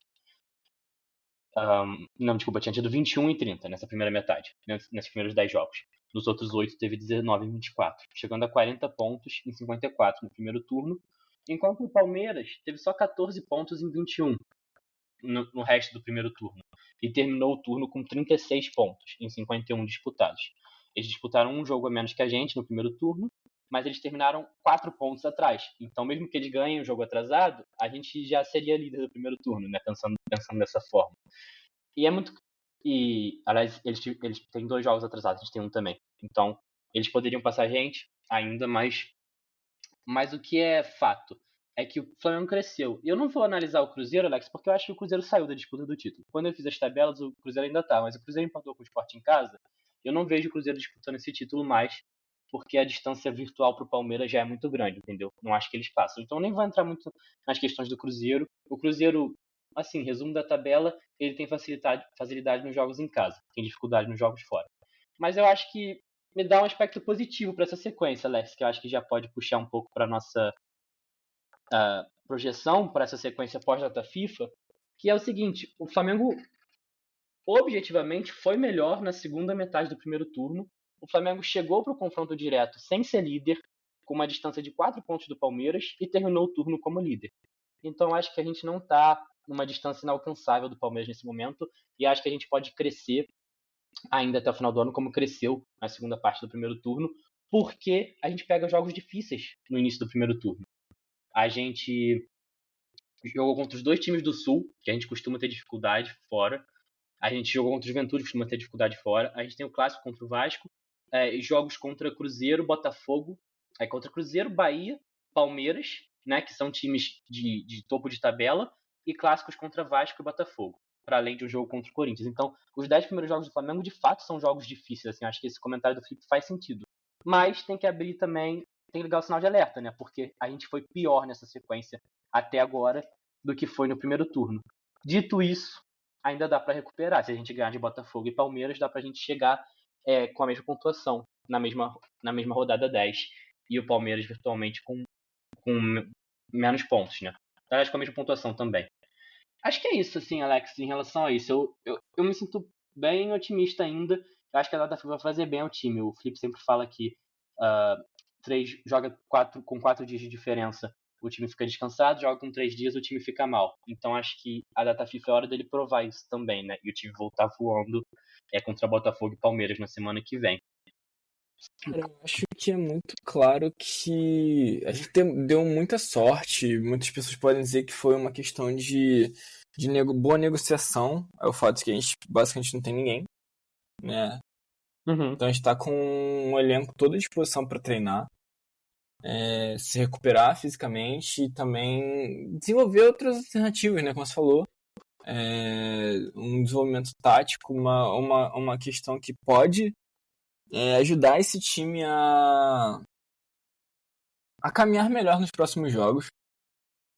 Eu confesso que eu não necessariamente interpreto o futebol como esse grande ciclo que você meio que de alguma forma sugere à medida que você vai falar sobre o segundo turno do Flamengo, o final do primeiro turno foi melhor e tal, e no caso, como se projetasse um final de segundo turno melhor também. Mas, cara, acho que eu adoraria acreditar nisso. Assim, só pra defender um pouco, até bem breve mesmo, assim, mas eu também concordo com você. Nada garante que isso se repita. Assim, mas no que eu tô me apoiando é justamente no fato de que a gente... O que mostram nos jogos nos times que a gente já fez os 2 turnos, é que a gente tem tido dificuldade contra os mesmos times e facilidade contra os mesmos times. Então a minha esperança é que se a gente pontuou mais nessa segunda parte do primeiro turno, é porque a gente teve mais facilidade, né, em algum grau, em pontuar. Então é meio que nisso que eu tô me apoiando, entendeu? Entender que tanto o Flamengo quanto o Palmeiras demonstram até agora dificuldade e facilidade contra os mesmos times. Então pode ser que isso continue sendo uma tendência para o resto do brasileiro, mas não garante também, né? Mas enfim, continue, foi mal.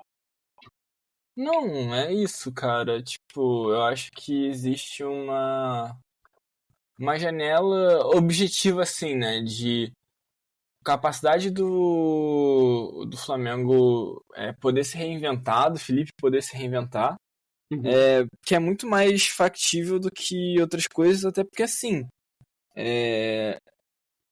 reforço. A sensação que eu tenho no momento, Guilherme, é muito mais forte no sentido de que o extracampo, o ritmo do extracampo favorece o Palmeiras. E digo isso também porque, cara, tem um ponto muito importante de dizer. A CBF que compartilhou áudio de outras partidas aí, a Conmebol compartilhou áudio de tipo de VAR e tal. A CBF não quer compartilhar o áudio do VAR, da conexão do VAR do Ramon Batibel com o árbitro do VAR aqui no jogo contra o Palmeiras. Então, tipo assim, do São Paulo contra o Palmeiras, né? Eles mostraram pra direção do São Paulo, mas tipo, não querem divulgar. Então, tipo, cara, tem algo muito esquisito no meio disso tudo, né? Então, assim, eu acho que... Não, é só falar que eu acho que é porque o protocolo, eles divulgam o áudio quando o juiz é chamado para ver o VAR, mas como o juiz sequer foi chamado, então eles não divulgam. Seria esse o procedimento que está sendo colocado. Não, mas assim, acho que qualquer comunicação deveria ser exibida porque, cara, é completamente inaceitável, sabe? Tipo, que o público não tenha direito a isso. De toda forma, até pra poder dizer, tipo, não, segue o jogo aí, o Ramon. Pra gente poder ver que o árbitro de vídeo também é um grande incompetente.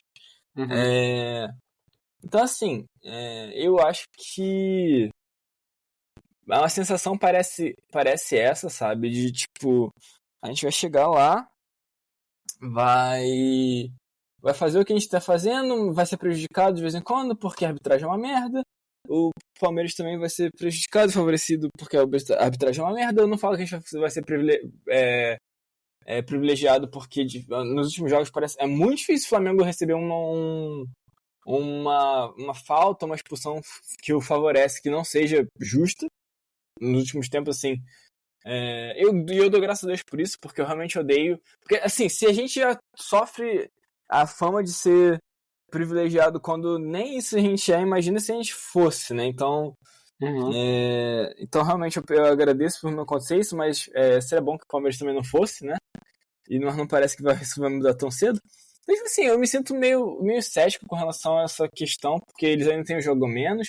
Claro que a gente tem o jogo do retorno, que é um jogo que eu diria que a gente tende a ganhar, porque no confronto direto a gente tende a levar vantagem contra eles. Mas, assim, cara, é algo que eu tô um pouco mais pessimista, sabe? Eu tô um pouco mais... Não pelo Flamengo em si, mas acho que mais por elementos externos ao Flamengo, sabe? Entendi. Melaram tua vibe, né? Tá sem vibe atualmente. Eu tô... A vibe negativa. Não, eu acho muito justo. Assim, eu acho que tem duas coisas que eu... Uma primeira coisa, mesmo se a gente ganhar o confronto direto, o Palmeiras ganhando o jogo atrasado, eles ainda são líder, porque eles vão ter uma vitória a mais que a gente. Então, tipo, a gente não passa eles ganhando o confronto direto se eles ganharam o jogo atrasado. Então, eles ainda precisam tropeçar de novo. Dito isso, eles pegam o Cruzeiro entre as semifinais da Libertadores. Então, tem mais uma chance de tropeço aí. Eu, particularmente, acho que o Campeonato Brasileiro vai ficar muito encaminhado até o final de outubro, né? Porque eu acho que essa sequência é muito decisiva. E vão acabar os confrontos diretos entre os três primeiros. A gente pegou o Cruzeiro agora, vai pegar o Palmeiras semana que vem, e os dois se enfrentam entre as semifinais da Libertadores. Então acho que realmente esse é o mês que vai, se não decidir, no mínimo encaminhar o título do Campeonato Brasileiro. A segunda coisa que eu queria falar é que eu acho que é muito justo você apontar também que não é essa coisa cíclica, futebol, porque, por exemplo, contra o Bahia a gente ganhou no primeiro turno, e o Bahia estava com 8 titulares indisponíveis, né? Só tinha 3 titulares para o jogo. Então era um time muito, muito reserva do Bahia. Tava tudo encaminhado para ser um jogo que a gente ia ganhar. Era um jogo que eu já contava com o resultado, assim, pensando assim em manter a liderança, etc, né? O Rogério Ceni vinha de 16 derrotas seguidas como técnico contra o Flamengo. Ele nunca tinha empatado nem ganhado do Flamengo como técnico. O Bahia vinha de 12 jogos sem ganhar o Flamengo. Então, tipo, tudo apontava assim que ia ser um jogo muito, muito encaminhado a nossa vitória. E o Danilo é expulso com 13 minutos, isso muda o jogo, sabe? O futebol é isso. É olhar todos os números apontando para uma coisa e chegar na hora e o jogo ser outro. Então acho que é preciso levar isso em conta também. E o último ponto que eu queria apontar, cara, não é projeção, mas assim, eu acho que seria muito bom, e essa é uma crítica que eu faço ao trabalho do Felipe um pouco mais forte, ele tem um pouco de variação tática no time. Eu acho que ele tem algum grau de variação tática já, mas eu acho que ele precisava testar um outro esquema que talvez ficasse mais com a bola ao invés de pela pressão, talvez pela troca de passes, etc. Porque para mim é muito claro que o esquema sobre o qual o Flamengo vem jogando o ano todo é um esquema que não se sustenta quando o calendário aperta. Os jogadores têm se lesionado, ou eles têm sido poupados para preservar, enfim. Então acho que a intensidade do time cai após alguns jogos. Então o Felipe precisa ter uma alternativa para quando o calendário aperta muito, ele ter um outro estilo de jogo. Eu particularmente gostaria muito de ver um 4-4-2 em que tivesse Arrascaeta e Carrascal, né, como meias ali, que não é o que vem acontecendo. O Arrascaeta e o Carrascal vem jogando, mas na minha opinião ainda é um 4-2-4 que vem sendo o esquema principal, querendo ter aquela linha alta de pressão. E eu acho que isso exige muito fisicamente do time. Acho que a gente precisava buscar uma alternativa. Então, isso é uma crítica que eu faço e acho que poderia ser o grande ganho dessa data FIFA, né? O Felipe trazer uma alternativa a mais para esse Flamengo, que não é um time ruim, mas é um time que ainda precisa de mais alternativas, sim. Alguma projeção para esses jogos, Alex, para além do resultado? Cara, honestamente, não. Eu acho que a gente... acho que vai ser... Cara, eu não sei quem... Algum papo de quem pode ser o árbitro desses Flamengo e Palmeiras? Vou pesquisar, mas vai... Porque assim, eu acho que não deve sair ainda não, cara, mas...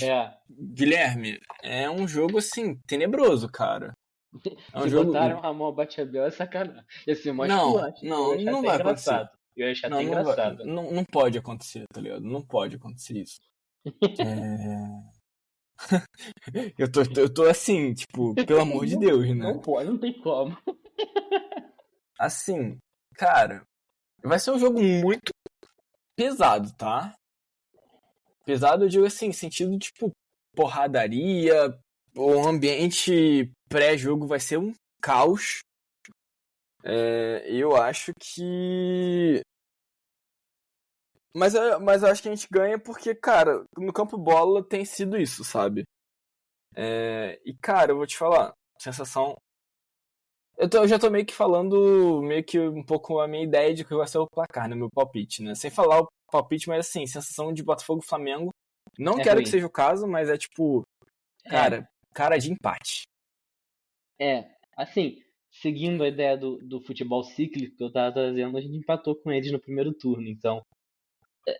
É minha sensação um pouco também, cara de empate, mas a gente precisa da vitória contra o Botafogo, porque se a gente não chega vivo contra o Palmeiras, sei lá, eu acho que é deixar o campeonato pelo caminho, tá ligado? Eu realmente acho que a gente precisa ganhar do Botafogo e do Palmeiras pra aí voltar a pensar em título com mais tranquilidade, assim. Mas antes então de falar o teu placar e resultadismo, cara. Pensando assim, tudo que a gente comentou nesse episódio, acho que é um dos episódios mais difíceis de dar nota, cara. Mas qual seria a nota dessa semana do Flamengo? Guilherme, cara, assim, eu acho que institucionalmente o Flamengo se posicionou de uma forma muito forte, importante, assim, que me faz colocar que, tipo, é uma semana boa do ponto de vista do Flamengo se colocando de uma forma muito, muito positiva. Eu realmente acho que o Flamengo, assim, ficou quietinho, falou o que precisava ser falado, e o fez de forma exemplar, expondo perfeitamente a realidade. Mas, cara, tipo, os jogos foram horríveis em questão de resultado. Uhum. E, cara, eu acho que como torcedor e até institucionalmente, mesmo que o Flamengo tenha feito um grande papel, eu acho que é uma semana que, tipo, não tem a menor condição de ser uma nota maior que 5. E sei lá, cara, a minha sensação E de novo, eu acho que eu tô num momento onde tenho estado bem menos no Twitter pra poder ver isso. E o Twitter é onde essa bomba relógio é mais irritante, o tic-tac dela. Cara, eu daria uma nota 3 pra essa semana. Cara, é a mesma nota que eu tava pensando. Eu cheguei a pensar 4, 3,5, mas eu acho que eu vou de 3 também. Eu acho que você reforçou meu pensamento. Eu acho que pouquíssimas coisas foram objetivamente boas essa semana. E tiveram coisas ruins e tiveram muitas coisas nebulosas ou não bem estabelecidas, sabe? E definitivamente, se a gente falar de resultado, foi uma semana ruim. Se a gente falar de desempenho, também foi uma semana abaixo do que a gente esperava, embora eu acho que não tão ruim quanto os resultados. Eu concordo muito com você, eu vou de nota 3 também, cara. Foi uma semana que, assim, mais pra frente pode ter sido a semana que a gente perdeu o título do Brasileiro. Por mais que Sim. eu não acredite ainda que seja, mas mais pra frente pode ser a semana onde o título brasileiro escapou. Então, sim, é uma semana que deixa a gente, enquanto torcedor, com mal-estar. Dito isso, tentando ter algum otimismo, Botafogo e Flamengo se enfrentam quarta-feira, dia 15 de outubro, às 7h30. Acho que no Engenhão, né? Porque o mando é do Botafogo. Então, no Engenhão, né? Acho que não vai ser no Maracanã. O Botafogo não costuma mandar os jogos lá, então no Engenhão. Qual o teu placar? Quer que eu comece ou tu começa? Começa tu aí. Cara, sensação é de empate, mas eu vou contra a sensação, cara. Eu vou de... Nem sei de que eu vou, mas quando eu aposto em vitória contra o Botafogo, eu costumo pensar em 3-2. Eu não sei porquê, mas é um placar que faz sentido na minha cabeça. Eu acho que eu vou de 3-2 pro Flamengo. E você, Cara, Alex? eu vou te dizer, a minha sensação, Guilherme, com relação a isso, já que você fez dessa forma, cara, tentando ser otimista, Botafogo 0, Flamengo 1. Tentando ser otimista. Mano, eu acho que a gente não tem como levar em conta. Hoje é quarta-feira, dia 8. O jogo vai ser dia 15. A gente não tem como levar em conta hoje o quanto que a data FIFA vai afetar, né? A gente tá levando em conta como foram os jogos anteriores. Então, não dá pra ser tão otimista, né? Sim. Mas, assim, espero que o Flamengo faça melhor do que o nosso otimismo pode julgar hoje, né? Sim. E aí, assim, Guilherme, e Flamengo e Palmeiras? Quer que eu comece? Deixa eu ir primeiro nessa aqui. Então vai. Cara, é um surto que eu vou falar agora, levando em consideração o que eu acabei de dizer. Porque, tipo, eu acho que também é um jogo complexo e tal, mas, cara... 3-0, né, Alex? Cara, sim. Sim, exatamente. Sabe qual é a verdade? Pode falar. Não, é que eu te falei, todos os times que a gente ganhou em casa e fora, ganhou nos 2 turnos, a gente goleou em casa. Tá na hora, mano. Tá na hora de meter um belíssimo... de um 4x1. 4x1 ou 4x0, mano? Eu não sei, acho que eu vou de 4x0, vai, mano. Você não quis ir de 4, né? 4x1, pronto, 4x1. Quero um 4x1. É isso, mano. Eu vou de 4x1 contra o Palmeiras. Ah, mas você não tá otimista. Faz parte, mano. Faz parte. 4x1 é eu pessimista. Então ficou o seguinte, galera. Em relação aos jogos anteriores, nós apostamos em vitória do Flamengo. Nós dois apostamos nos 2 jogos. O Flamengo empatou um jogo e perdeu o outro. Então a gente não pontuou na semana passada.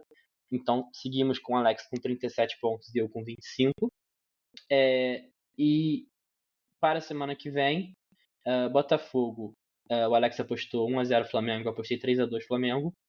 E contra o Palmeiras, 3-0 Flamengo no caso do Alex, 4-1 no meu caso.